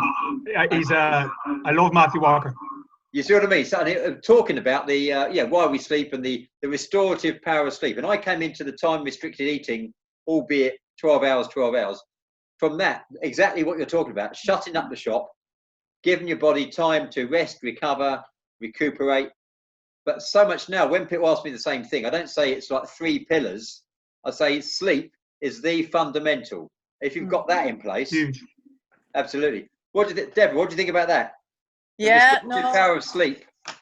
Fantastic. And you know what? Before I knew the science behind any of that, my own body told me and tells me that I eat the most, and not because I've been told. I eat the most from 8 a.m. I would say until about 6 or 7 p.m. Yeah. And then go to bed and go to sleep from 11 o'clock till 7. So to me that's pretty good. And that's because you're very intuitive with your body. You listen and respond to how your body is. Yeah. And that's absolutely the way we should be eating. Yeah. Tim, you'd probably see this a lot. Like a lot of the fad kind of not just diets but lifestyle habits. Yeah. They tend to crop up a lot around the wrong choices. Like when we're eating the wrong foods, we have to do extreme things to keep being able to include these. If we're eating highly processed foods, Yeah. If we look at, I'm sure, I'm not sure if you're aware. Are you aware of the blue zones, Tim? No. So this is fascinating. A little bit of background, and I'll explain this. I'm not sure if we have talked about this, Deborah. So in the 1970s, Dan Buettner was given the task by the National Geographic to look where in the world the most healthy, longest living, and low level of disease people in the world lived. Yeah. So they spent almost a decade with their team of demographers, their statisticians. They went around and they found 5 pockets throughout the world where the people were living healthy, disease-free lives into their hundreds, biggest number of centenarians. And these people weren't doing 4-hour windows of eating. They weren't doing Ironman. They weren't doing ultra marathons. They weren't following ketogenic diets. They weren't following all these extreme fads that we see nowadays. They were eating whole food, and they were eating mostly plants in all 5 of the blue zones. Right. And so, if we look at the best epidemiology studies in the world, it all points back to, again, all the habits that we've been speaking about: good rest, eating whole foods, and mostly plants. If you look at the likes of Okinawa, Japan, they have a little bit of meat in their diet. They have a little bit of fish in their diet. It tends to be they have maybe fish once a week, once, twice a week. They have meat only on special occasions. Yeah. And the pillar of the every days of their diet is built around whole plant foods, and beans and tofu and lentils are a huge part of their daily protein intake. And these are the people that are lowest levels of disease, living long, happy lives into their hundreds in cases.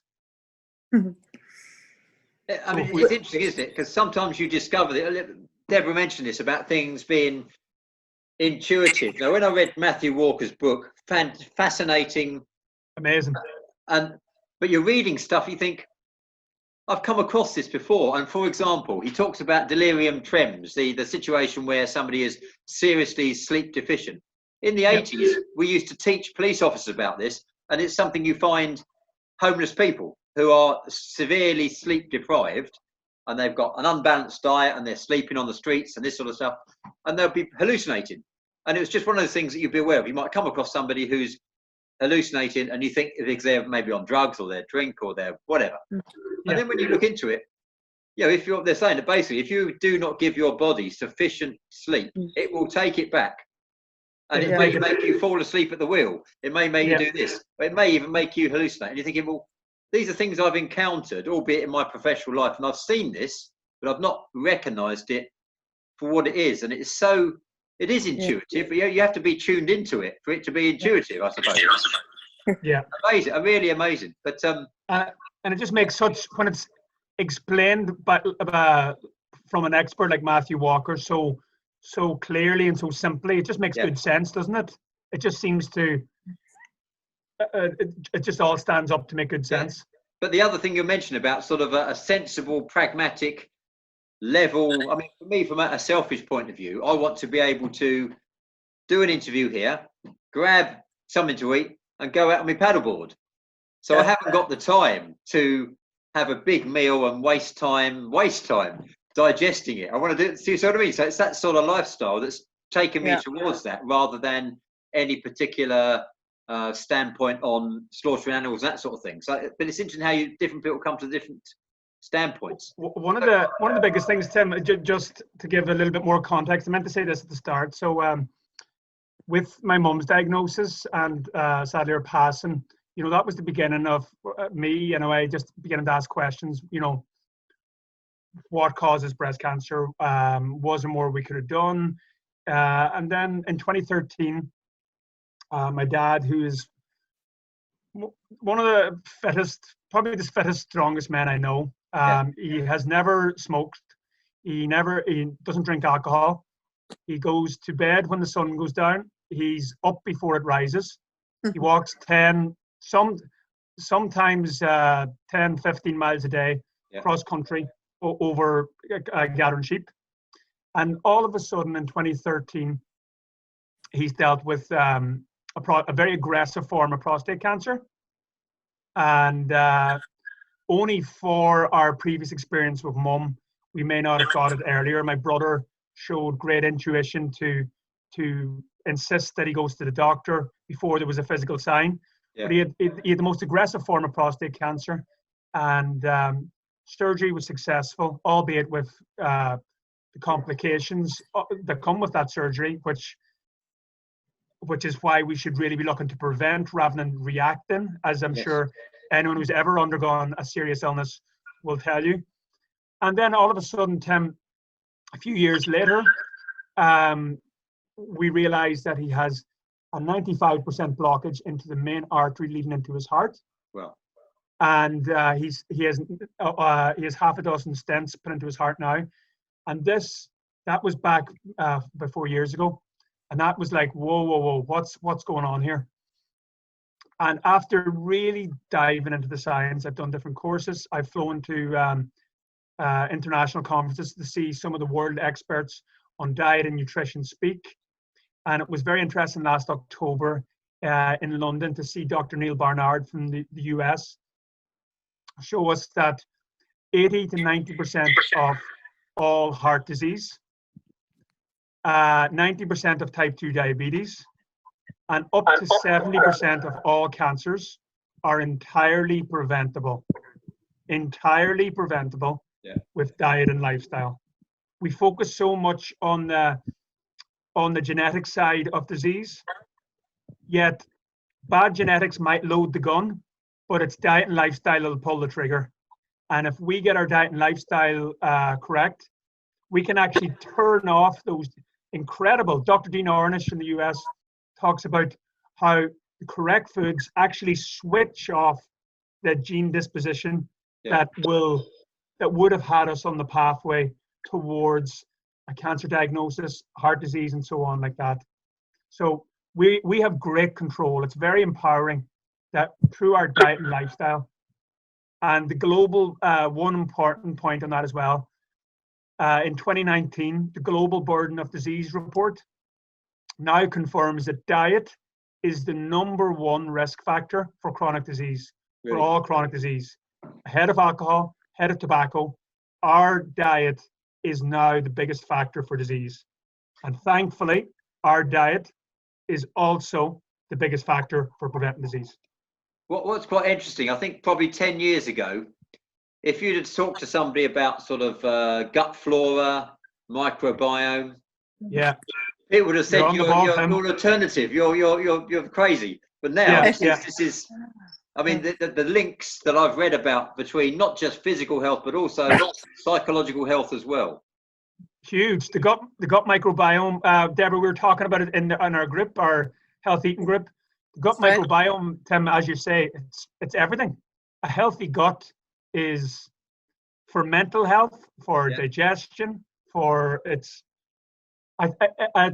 most of the chemicals, the happy chemicals we produce are not produced in the brain, but they're produced in a healthy gut. Yeah. So over 90% of the serotonin and dopamine is actually produced in a gut. Praise the Lord, hey. Isn't that amazing? It is amazing. I mean, whoever coined that phrase, you are what you eat. I know it was taken from, misquoted from Socrates, I know. But that's so true, isn't it? So true. But I come at it almost by accident because, like I say, I think it's something like, you know better than me, it's if you eat a big protein meal, meat meal, I think something like 1/3 of the calories that you take on board, you actually use to digest the meal you've just eaten. It's great. When you look at this. It all comes back to that fiber.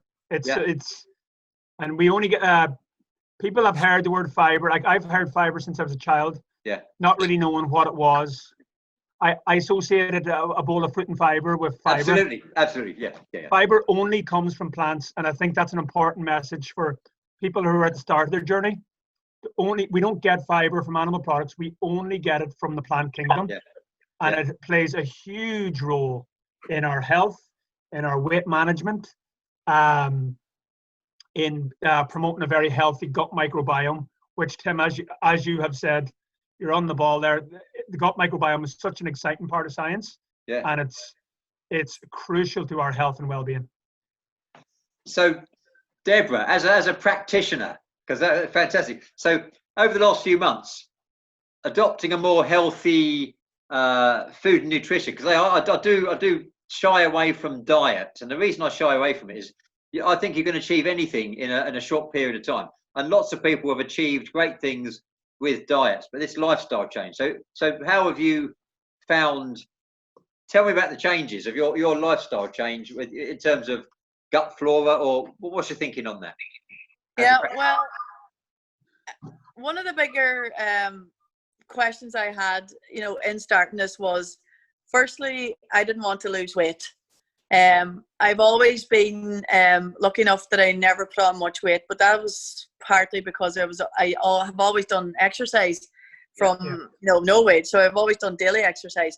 But I suppose one of the things was I was concerned that with the changes that I didn't want to be losing weight.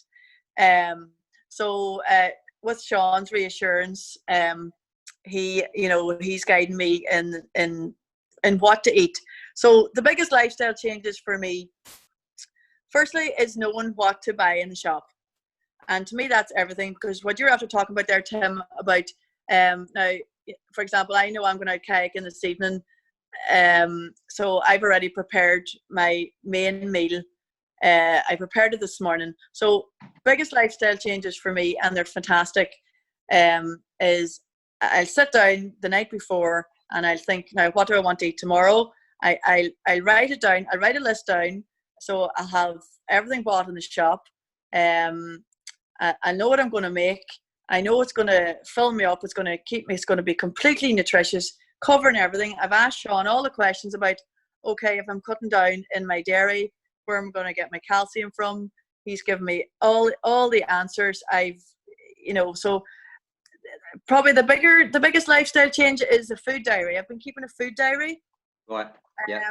And like that too, I'm on chatting to you guys now, and I'm enjoying this conversation. And I know I have the food prepped before this now. If I was on a normal before these changes, I'd be all flustered, wondering, my head would be sore, thinking, what am I going to eat? I need to eat. What am I going to eat? I'm going to have to go to the shop. So massive happiness in my head and my body is knowing I've ordered my food. I have the food in the kitchen. It's either made already, or it's going to be easy to make. 20 minutes, healthy, nutritious. It's going to keep me filled for, most importantly, more than 2 hours. So that's the biggest lifestyle changes. Even to choose to start it, my head was happier, my mind was happier, that I actually switched on to just go at this, and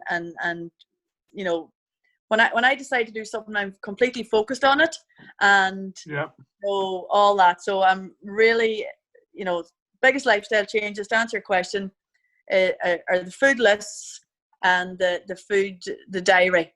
And like that too, I can go back and think, what did I eat last Wednesday at this time? And it'll be there, and I go, oh yeah, that's right. I can eat that. And so I'm getting used to knowing what I can eat and what I've got in the house and what I can make, because I don't want to always have to look back at a food diary. But as it's going on, as I'm getting used to the weeks, I'm remembering what to eat and what's there and what works. And so I'm really enjoying it. And again, when I get passionate about something, I want the whole world to know about it. Yeah. I torture, part of the family. Never changing that, Deborah. Yeah. That's your greatest strength. So my only challenge now is convincing the rest of the world to join me and to know that I'm not going mad and I'm not going to be living on seeds. And I'll hopefully be living proof that I'll be keeping my weight on, keeping my strength up, and getting stronger, and just living longer. And Shaun recommended a book to me going back probably last year, and the book is called How Not to Die. And when I I heard that book name, I thought, oh no, I'm not bringing that book into the house. Like, that's just, but I've ordered it and it's here in the house. And what I didn't realize myself was that's what I do every day. That's what I've been doing every day, trying not to die. I mean, it sounds ridiculous, but trying to live healthy and exercise. And, you know, I'm a complete nerd like that. And yeah, so that's the crack. I think it's a great what you say there about the first thing about sort of setting up micro habits. But people say in management, what gets measured gets managed. Now, if you translate that into what gets measured gets understood, and the role of food diaries, whether you do it manuscript or do it as an app, when you start, and I do it probably a few times a year because doing it every day would be too much of a pain. But you can get apps where you barcode what you're eating, and when you actually see what goes into it, and you might think it's a single ingredient, but the amount of the tuna fish in whatever it's in, it's amazing that you can really get that understanding about what you're actually putting in your mouth. I think that's really good. But the just understanding that and measuring it. I mean, probably if you're losing weight, and the last thing I was going to say was very often people go into diets, in my experience, and they don't understand how their own body works. Now, what I mean by that is not understanding the physiology and the anatomy, but for example, I know that I lose about 1 kilo overnight because I lose 1 kilo overnight. Deborah, you might lose 0.7 kilo. So if I'm measuring my weight or trying to make a subtle adjustment, if I don't understand what something towards homeostasis looks like, then how am I going to make a change? And let me just give you this example. If I was teaching you to shoot, and each of my fingers was a shot landing on a target, okay? So you've got shots all over the place. So if I want to get you to the center of the target, where do I start? If I can bring it down to a group low and left, then I know how to adjust that low and left onto the target. And unless you understand the way your body works or have some understanding of it, then I know that down here I'm doing this and I'm overweight, I'm underweight, then I can adjust it. But people go into it with shots everywhere. They've got no idea. And they try and change that, and they try and change that, and they try and change that, and it goes haywire. What's your thoughts on that, Shaun, about not so much the shooting analogy, but how you get people onto a level playing field before you adjust them? How do you do that? So basically, how they make them first steps, Tim? Yes, a long question. So yes. Yes. No, I love that analogy. It's really good. So Tim, I'm a teacher, and one of the lucky things about being able to work with the children in my class is I'm a primary school teacher, so I spend the whole year with them. Yes. So I get to, throughout the day, get to talk with them. I get to bring up my lunchbox to the classroom, show them my lunch. I get to have different lessons throughout the year, talking about nutrition. And one of the things that I do in the school, and I'll come back to your question, I just want to introduce it with this, Tim. One of the things I do in the school is the children are interested. I don't think we give children in this country anyway, we don't give children and parents enough credit. They want to do what's best. They are sponges for information, the children I teach. Some of them only 12 years of age, and they want to know what's the best, healthiest foods to put in our body. But once they're on board, I often do a little, once a month, we might make breakfast together where they come in 1 hour early, and we sit down and we make, I call it pick and mix porridge, where they have their porridge and then they decorate it with some fruit, some nuts, some seeds, a little bit of maple syrup and so on like that. So they enjoy the whole experience of picking what toppings they're going to put on their porridge, and it becomes fun. And then when they experience the benefits for themselves, then that leads on. Last year I ran a program that I designed in the school called Eat Like a Champion Week. Again, I'm teaching all boys, so I wanted to pick a name that would appeal to their interests.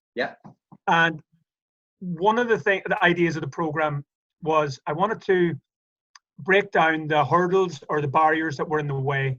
And one of them was, as Deborah's saying, shopping lists and where to get these foods. Some of the children have never heard of a legume. They certainly don't think that it's the healthiest form of protein. So one of the first thing we do is we do supermarket visits. I don't know if you remember Supermarket Sweep back in the day. But we go down as a class and we go around the supermarket and we pick all the ingredients we need. And then throughout the week, we come into school early and leave a bit later for a week. And we make breakfast together, lunch together, snacks together.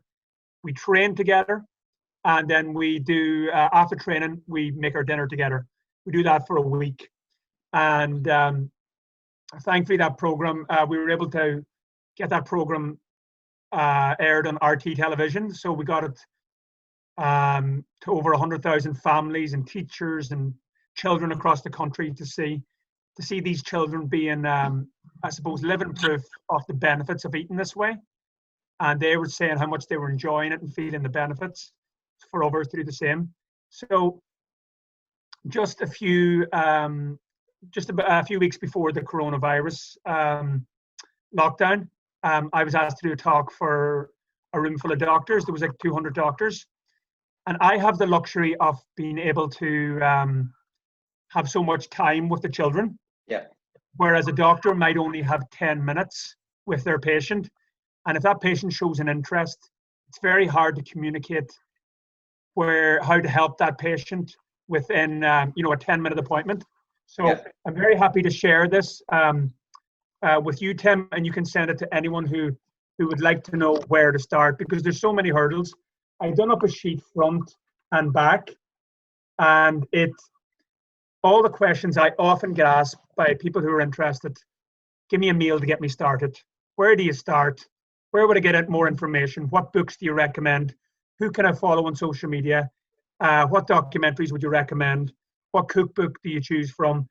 And then also, so on this page, we have just recommended websites where people can go and help themselves. Then there's a suggested breakfast. Yeah. Pick and mix porridge I was telling you about. I don't think you can beat that. Then there's a lunch idea, 3 family dinner ideas that are very convenient. The ingredients can be bought fairly cheap. And then myself and Deborah have a sweet tooth. So it's important to have some healthy snacks there too. Yeah. A green smoothie, some pancakes, some brown bread, and lots of little snack ideas. So I'm very happy to share that with you, Tim, and you can send it on to anyone who would like to maybe have that starter kit as to why to eat this way, and maybe how to start eating this way. That was the whole idea. That is amazing. And this is not a national curriculum subject. This is something that's a project that you've initiated by yourself. Is that right? It was, Tim. I noticed a few years ago, I was in this country. I know in the UK you have the Eat Well Guide, yeah, which is a lot more progress than the Irish Food Pyramid. Right. But I found, so in Ireland and the UK and in all countries, nutrition education is not mandatory for teachers or for doctors or healthcare professionals. Right. They don't receive necessary mandatory, which is crazy when we think the diet is the #1 risk factor for all chronic disease.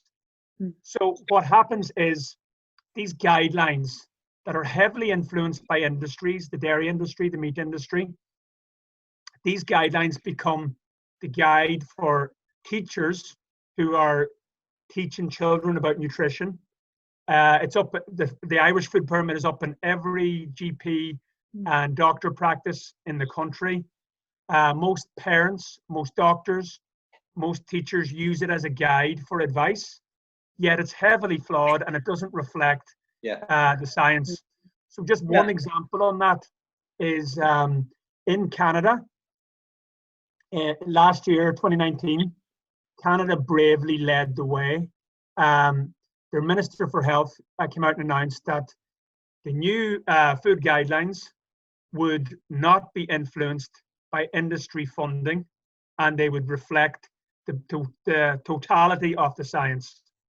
What happened? Dairy and meat were removed as essential food groups. Wow. And they were incorporated into a protein section. So Canada's nutrition and dietary guidelines broke it down to 3 areas of nutrition.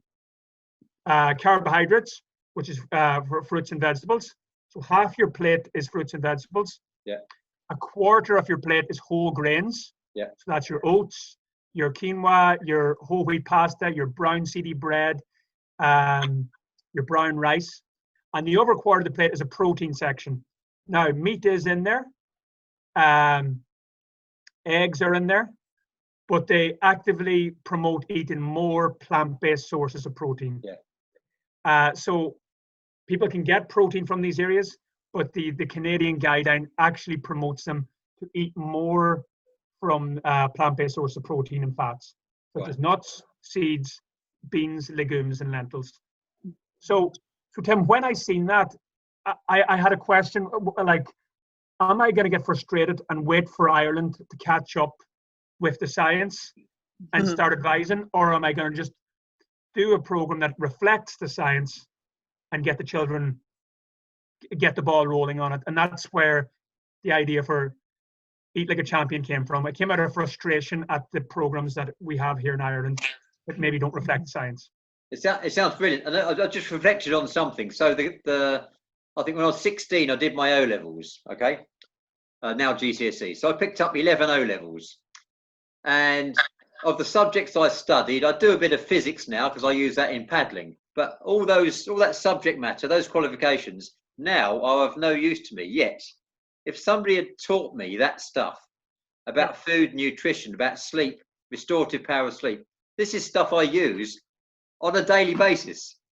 And I talk about it on a daily basis. This is like, it's all well having loads of qualification, but if you're not there at the age of 58 to use it, and that is, it's just, I think they used to study home economics, make a cup of tea, boil an egg. Okay, that's yeah. Well, what's the point of doing that? Okay, that's superficial, but that whole thing about diet and nutrition and living a healthy lifestyle, making it mainstream. Just on that point, I couldn't agree more, Tim. On that point, these 5 ingredients for health and happiness are up front and center of our classroom. I designed them along with the children.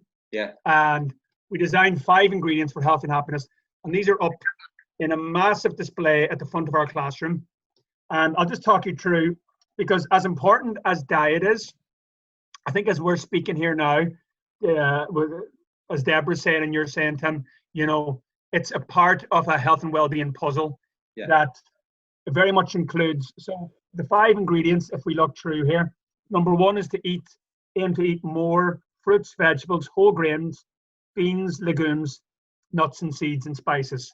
You know, that we eat a plant predominant diet. Yeah. At least 85% of these whole plant foods.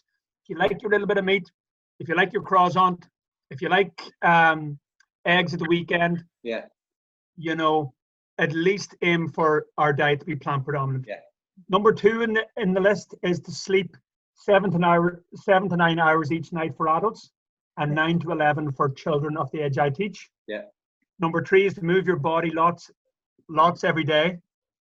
That doesn't mean we all have to go to the gym. Whatever you enjoy doing, if it's walking, running, paddling, if it's Donegal dragon boating, whatever you enjoy to do. Number 4 in the ingredient list is be kind to yourself and to others, which again is a huge part, I think, that we all agree. Yeah. That if we can begin to notice stress and manage it in a way that works for us. And that can be getting a good night's sleep. It can be going for exercise. It can be having a few deep breaths. It can be going for a walk, having a cup of tea with a friend, saying a prayer, whatever works for the individual. And the 5th ingredient for health and happiness was to spend quality time with friends, family, and loved ones. So for me, that's the education, as you said, Tim, I wish I had at that age. Yeah. That these are the 5 pillars for health and happiness. And if we can aim to get them 5 right, I think we will all be much healthier and happier. Before, I'm going to hand over Deborah for the concluding comments, but I'm just going to ask you one question. Where is the happiest, Shaun, where is the happiest place in the world? That's a great question. You know where it is. Donegal. Right, well, there's two answers. In the Donegal dragon boat. It's a bit like asking a dragon boater, where is the engine room? And the person who says, it's where I am, I thought, yeah, fantastic. But apparently, the happiest place in the world should be where you are right now. That's but actually, apparently, the happiest place in the world, in terms of statistically, is actually Tibet, because they study GNH, gross national happiness, and they have a number of fundamentals, and I can't recite them, but I do know some of their, at least a good number of those fundamentals would be on your list. Gross national happiness in Tibet. Yeah, I'm going to check that out. Absolutely. And you'll find a lot of commonality between your 5 principles. So you are also a gross national happiness guru. Hey. And you didn't even, now, I'm going to hand over to Deborah, but I look forward to when we release the restrictions to coming over to Ireland and having a pint of fruit juice with you, or maybe something a bit stronger. Brilliant. Yeah, absolutely. I'll look forward to that. It's been absolutely fantastic. Deborah, last comments from you, please. Tell me what you think. Well, I'm excited now about this, and Tim is a new friend, and I love meeting people that have the same enthusiasm for life and for exercise and for food and for living, and just it's just fantastic to be able to bring Shaun and Tim together, and all these links are meant to be, and you're asking where the happy place, and I'm obviously biased, but there's no place like Donegal, and I'm wondering, do the Tibetans have a dragon boat team? I think they're a bit landlocked, but they Deborah even has a T-shirt to prove it. It's the coolest place on the planet. Well, that's right. That's been absolutely fantastic. Stay there for a minute. I'll just knock the recording off. But it's been Shaun. Thank you, sir, very much. Thank you. I've really enjoyed that. Hang on there for a minute. Beautiful. Thank you.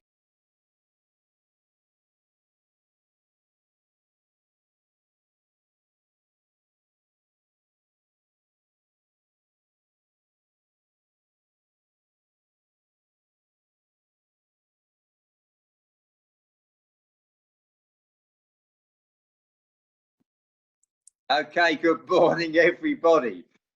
This is Tim Smith, and this is Paddle the World in 60 Minutes. And I'm very proud and very pleased to welcome Meri Gibson. Now, what's interesting is I'm sitting here in central England, and Meri is in what part of New Zealand are you in, actually? That's a point. I'm in Christchurch in the South Island. So Christchurch in the South Island. So it's 6 o'clock here or thereabouts, and it's 5 o'clock in the afternoon. We were just talking about how amazing this is that we're this connected, literally, the other side of the world. So, Meri, good morning, good evening to you. Tell us a bit about yourself, because I know you're the president of the IBCPC, International Breast Panthers Paddling Commission. So, right off the bat, tell us a little bit about that. So, how did you come to be the president of that organisation? Well, an interesting story.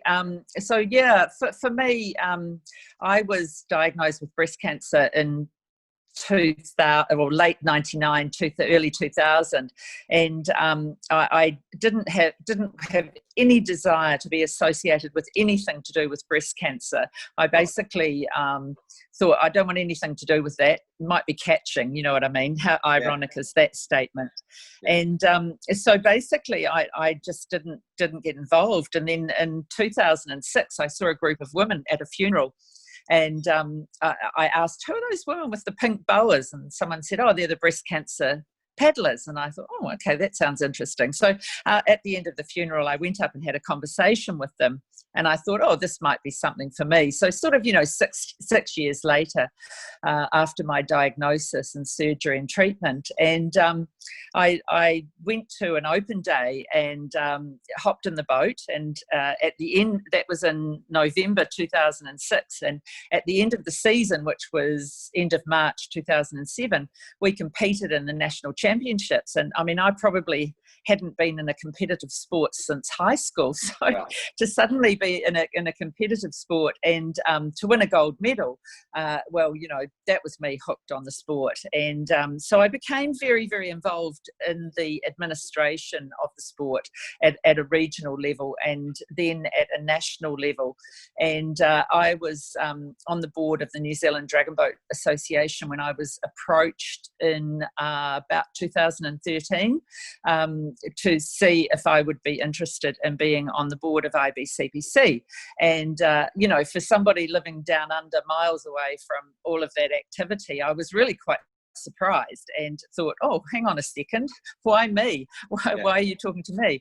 What about all these other people globally? And basically they said, you know, look, hey, we've heard about you, we've seen you, we know what you're up to on the local scene and in Oceania. By that time I'd become involved in Oceania, and I think you'd be really good. So I was, oh, okay. So in 2014, I was elected the Vice President of IBCPC at the Congress in Sarasota. And probably kind of 2016 of thereabouts, the then president of IBCPC, Jane Frost, signalled that she wouldn't be standing for re-election in 2018. And so I was subsequently elected at the Congress in 2018. So here we are, little girl from New Zealand, looking after all of these paddlers around the world. There's probably about 10,000 of them. So it's quite amazing when you think about it. And that's only the tip of the iceberg, Tim, in terms of really globally how many breast cancer survivors there are. But the other side of this, how many we can get interested in exercise as part of their recovery. Well, one thing that struck me with my just connections with Pink Champagne and a few other breast cancer paddlers, all cancer stuff over here, is how dynamic and involved and engaged you are. So I'm not surprised you're the president, and you strike me as exactly the right sort of person to be driving that forward. And it's amazing. And I'll quote Dr. Don McKenzie, because you can't really talk about breast cancer paddling without referencing Dr. Don McKenzie, who started it all with a research project in 1996, and I found a quote just by chance. He said, talk about irony, at the start of it, he says, I had a number of people question this project and say, are you sure you want to do this? Actually, and here we are. I think it was 120, or was it 220 clubs in Florence? 200, I think. Oh, yeah, no, at Florence we had 120. Oh, 120, right, okay.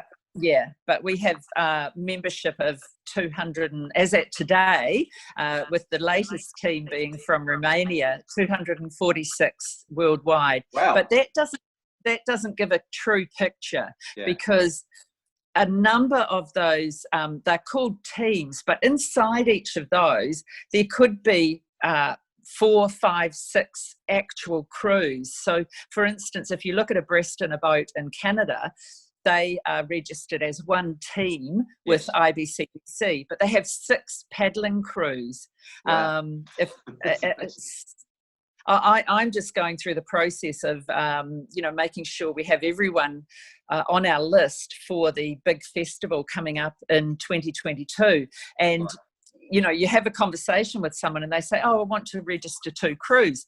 And okay, fair enough, no problem. We have you here as, say, Pink Phoenix from Portland, Oregon. And they said, oh, no, but we've got another crew. And I said, well, we only have 1 on our list. No, we're a club of 100. So, so really that 246 teams globally is not an indication. You could double that really to get a much more accurate picture, which I think is really, really exciting. So probably well in excess of 10,000 people across the globe.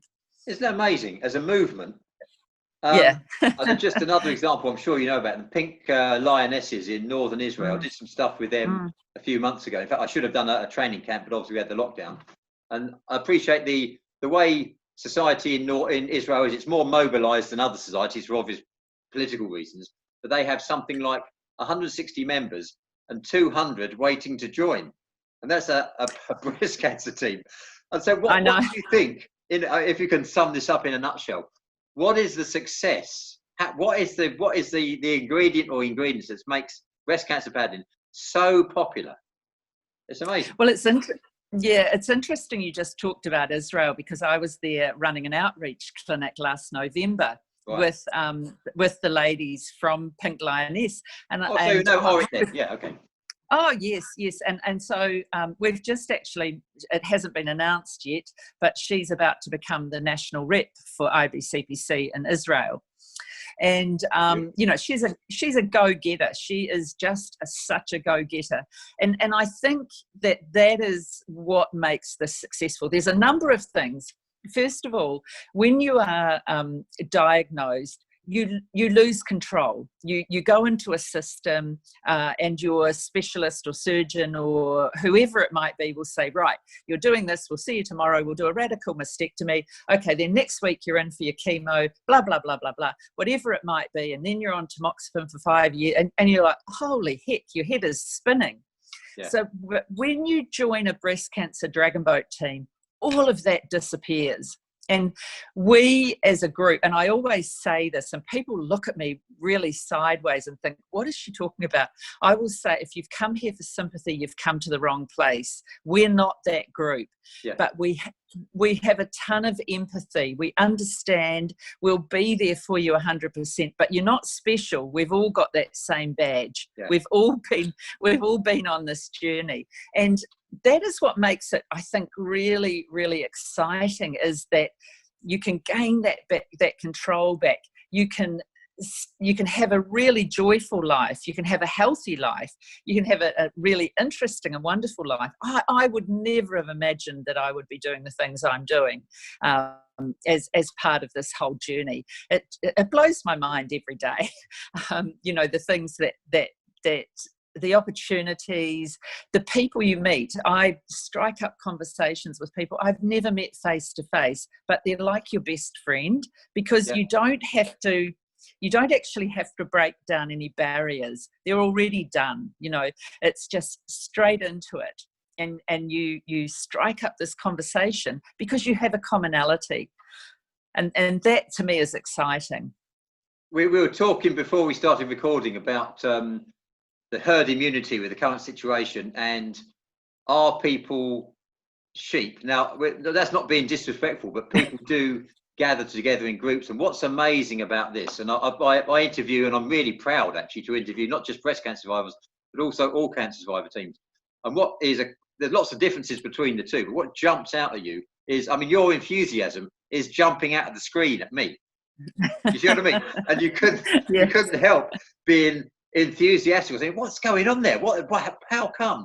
And I think one of the things that has been mentioned to me, that especially with ACS teams, because they have a difficulty getting men involved in ACS teams. And I think people think that if they're going to go to a breast cancer team or a cancer survivors team, they're going to be sitting around, moping around, talking about cancer. And it's not that at all. It's yes. No.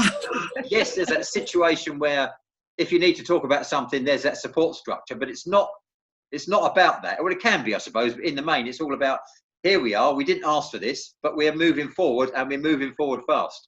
And it's life enhancing, even talking about it. It's brilliant. Oh, look, Tim, I'll tell you something that really I find really, really interesting, is that we have people who, A, don't have cancer, want to join us, and B, they might have some other kind of cancer. Look at the name of our organisation, International Breast Cancer Paddlers Commission. Yeah. They want to join us. And when you ask them why, they say it's because I want to have fun like you're having, and I want to be part of that. And that's so exciting. Now, you mentioned men. So in Florence, we had 3 male paddlers, and one of them, I don't know if you know him, but his name is Mark O'Connor, and he is from Ireland. And Mark is fabulous. I really recommend you have a chat with Mark. And he's just such a fun character. But he talks about how important it is for men to get checked, because his breast cancer was very aggressive. And what he is the most amazing supportive wife who she's a paddle widow. She comes along to things, and she just loves to see him happy and engaged and talking about his journey. And I just use the word journey, and it's not one that I really like to use a lot in this situation. I prefer to use adventure, because it is a bit of an adventure. You often don't know what's around the next corner, and you have to deal with it as it comes up. But, you know, Mark is great. And then there's another man, Frank, he's from Germany, from Pink Patrol. So he's a former policeman and big burly bloke, you know, with breast cancer. And they're donning the pink and they're out there paddling their hearts out. And, you know, I think it's a really, really important message, and that we are getting out there. This is, as I said earlier, it's about that, getting that control back, getting that joie de vivre, and that exercise is the medicine. You know, if you can throw the other drugs out of the window, don't do that if you're not supposed to, but if you can, and you can embrace exercise, then what a great life. You know, I mean, if you think about it, a lot of average age in this gig is about, you know, in the 50s. And, you know, we have some as young as 27, 28, 29, some as old as mid-80s, but average age is probably in the 50s. Yeah. And most of those women and men wouldn't have been involved in any exercise since leaving school. And to then come back, and as Don McKenzie used to say, first of all, getting in the boat was enough. Then it was, we want to at least finish the race. Yeah. Then, hold on a minute, we want to come first in our lane. And first in our lane is a phrase we use a lot. You know, first in our lane. But no. Then you want to be first overall. So it's interesting, isn't it? From no real sport or sport background, suddenly you want to be out there racing and competing. And I see this at the participatory festivals. Oh my gosh, you'd think it was the Olympics, the way they start talking. Oh, we did a better time than so-and-so, and we can, we're so much better, and we're the best team in New Zealand or the best team in the USA. Hold on a minute, ladies and men, it's participatory. No, that goes out of the they forget. Really interesting point there, and it's I've watched that same progression, and it's still going on with the team I'm connected with in the UK, Pink Champagne. That transition from and they call it. I mean, they call it dolly paddling, which is basically stuff where you're paddling down the river and people are hooting their horns. It's a pink boat and they're waving at them, to becoming a bit more serious, a bit more motivated, and the genesis, a lot of the development into a race team. But I was interested in the way the IBCPC festivals are configured, because they are participatory and they are competitive at the same time. So just for the benefit of the viewers and listeners, how I think it's amazing how you do it. It's simple, but how do you achieve that? How do you achieve that? Oh, look, you know, it's so interesting. First of all, I just want to acknowledge Pink Champagne, because Wendy and her crew are fabulous. They've just walked the length of Britain. They've climbed mountains, all from the safety and comfort of their home and staircase, you know, brilliant. And Wendy's setting up that Pink Royals team to travel, you know, brilliant, because a lot of crews don't have enough paddlers to travel. Really, really awesome. So you know, I love their enthusiasm. Great girls. And when you look at how we achieve that, well, I can tell you that the steers and managers meeting in Florence got a bit heated, because it was questions like, well, will you be timing it? Will we be deducted if we're not drumming at 50 metres? And had to keep reminding them that it was participatory. Yeah. And sure, yes, we'd like you to do all of those things, but no, you won't be penalised, you know.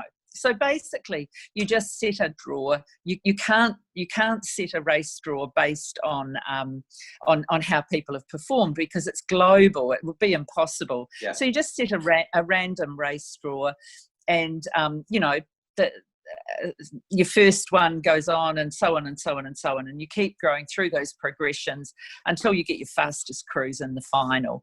There was a crew from New Zealand that was in the final in Florence, and they told everyone they were second best in the world and all that. And I thought, if you really want to say that, you need to go to the Club Crew World Championships. But sure, you know, look, take the kudos, take the bling, you know, if it makes you feel good, then that's all that's important. Honestly, that's all that matters, isn't it? I mean, what was at the end of the day? I don't know where, I can't remember. I think where Pink Champagne I think there was something like, say there was 20 20 races, for example, whatever there was. But I think on the first day you did like I'm a race coach anyway, so you did a ranking race. So people ended up in about the same peer group in terms of time performance. And the second day you had a series of finals. You may have 20 finals. And what I thought was really simple but brilliant was that you ended up, I think Pink Champagne may have been in the 10th seeded group, and they come first, second, third or fourth. They didn't say to me, we came first, second, third or fourth in the first final or the 20th final. And by a very simple stroke of administration and choreography, you achieved that. And people came back and they come first or second or third or fourth, and that was it. And it was participatory as well. And I thought it was so simple, it's brilliant. Because I was wondering how you'd achieve that. And it's really, really interesting. Because if you were a statistician and you analyse that, you know, they might be out of 120 teams sitting about 50th overall, but in their final they came first or second or third. So that's where they felt fabulous. That's where the kudos was. And you know, and then bringing those crews together for the flower ceremony at the end, and adding that final race in memory of Sandy Smith, where you have a paddler from every crew. And actually, interestingly, for 2022, I've been asked by a number of people if I will suggest that crews, when they nominate a person for that particular race or boat, you know, that they nominate someone who's stage 4, you know, who will pass away. Stage 4 is, you know, the last stages of life. And because a lot of them may not be well enough to paddle, and to be able to be in a race with such, I feel a bit emotional now thinking about it, but with such an emotive element to it, for them is, you know, for a lot of people that come to these festivals, it's one of the last things they'll do, one of the last big hurrahs. And so, you know, to be able to honour that in some way is really special. And, you know, it does require a lot of schmoozing and politics and just really appealing to people's better nature. And I think that overall we can achieve that.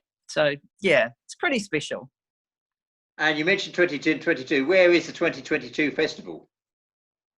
Guess what? Guess where? It's in New Zealand. Is it really? So it's in New Zealand. Yeah.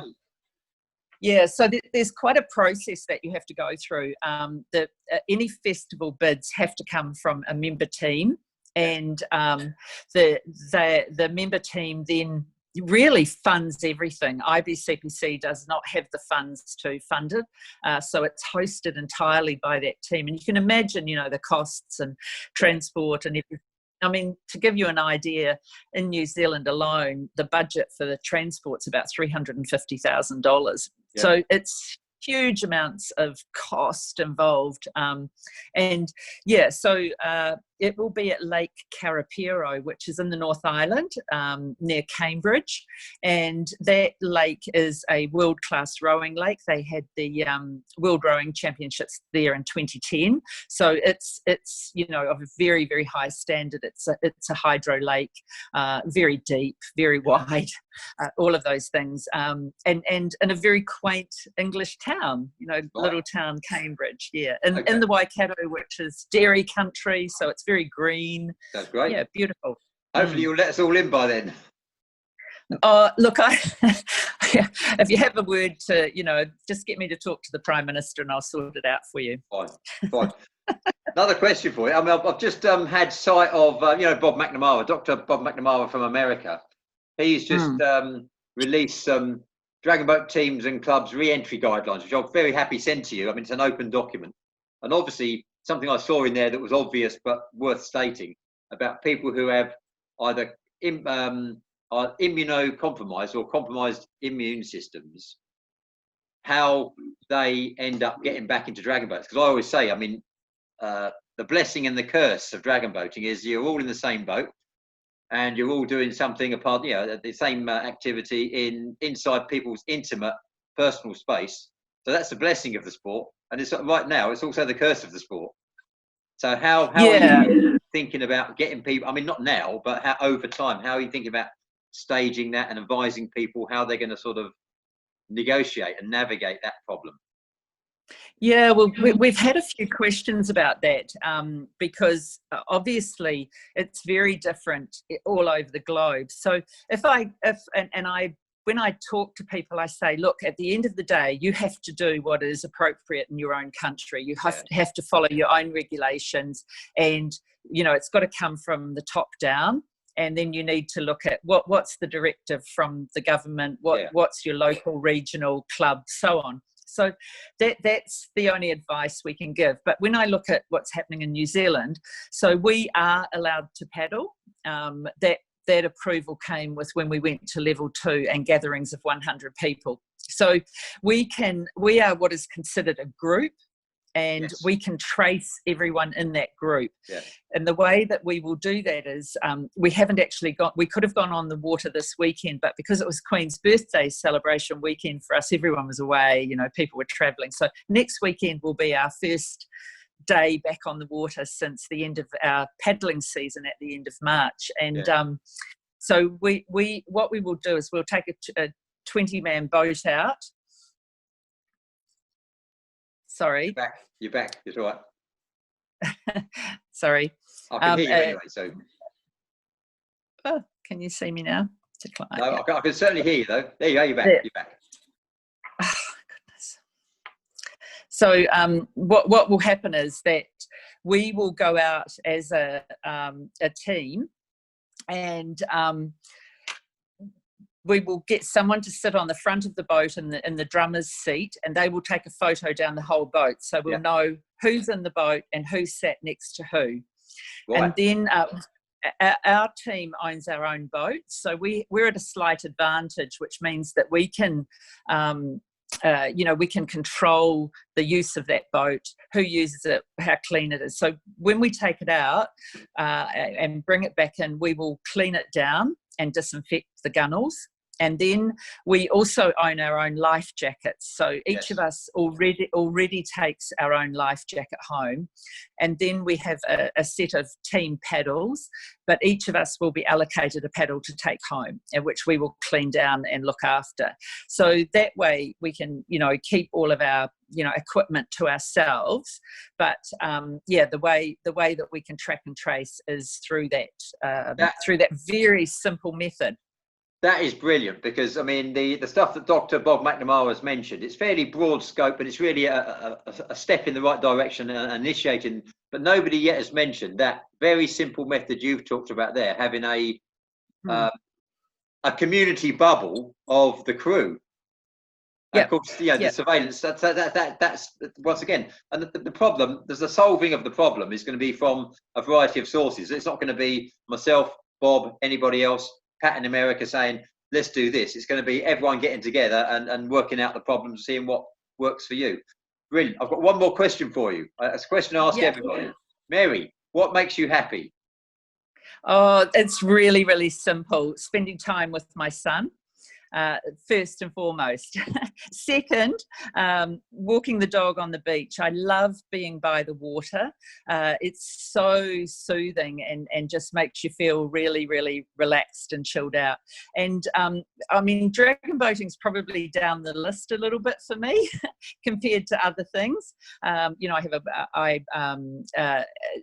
One of the things I do in my spare time is review movies for a local radio station. Wow. So I've really missed that because I haven't been able to go. So we just started again last week. So my first review went up last week and just did the second one today. So I love that, but really enjoy hanging out with my mates from the boat as well, I have to say. They're a good bunch. Well, I'll tell you what, that has been absolutely fantastic. And I've got to say, I mean, it's your dynamism, your enthusiasm, your energy just jumps out of you. And it's been, I'm going to say, it's early in the morning here. It's been an absolute pleasure talking to you. Any final words, but thank you very much from me. Oh, look, all I want to say is, and I'm not sure what your audience or who your audience is, but look, live each day to the max. Take everything you can out of it. Suck the life out of every moment, because you just do not know what's going to happen to you in the next hour or two, you know. So just enjoy every single thing that you can. That's all that's me. That's my mantra. Thank you.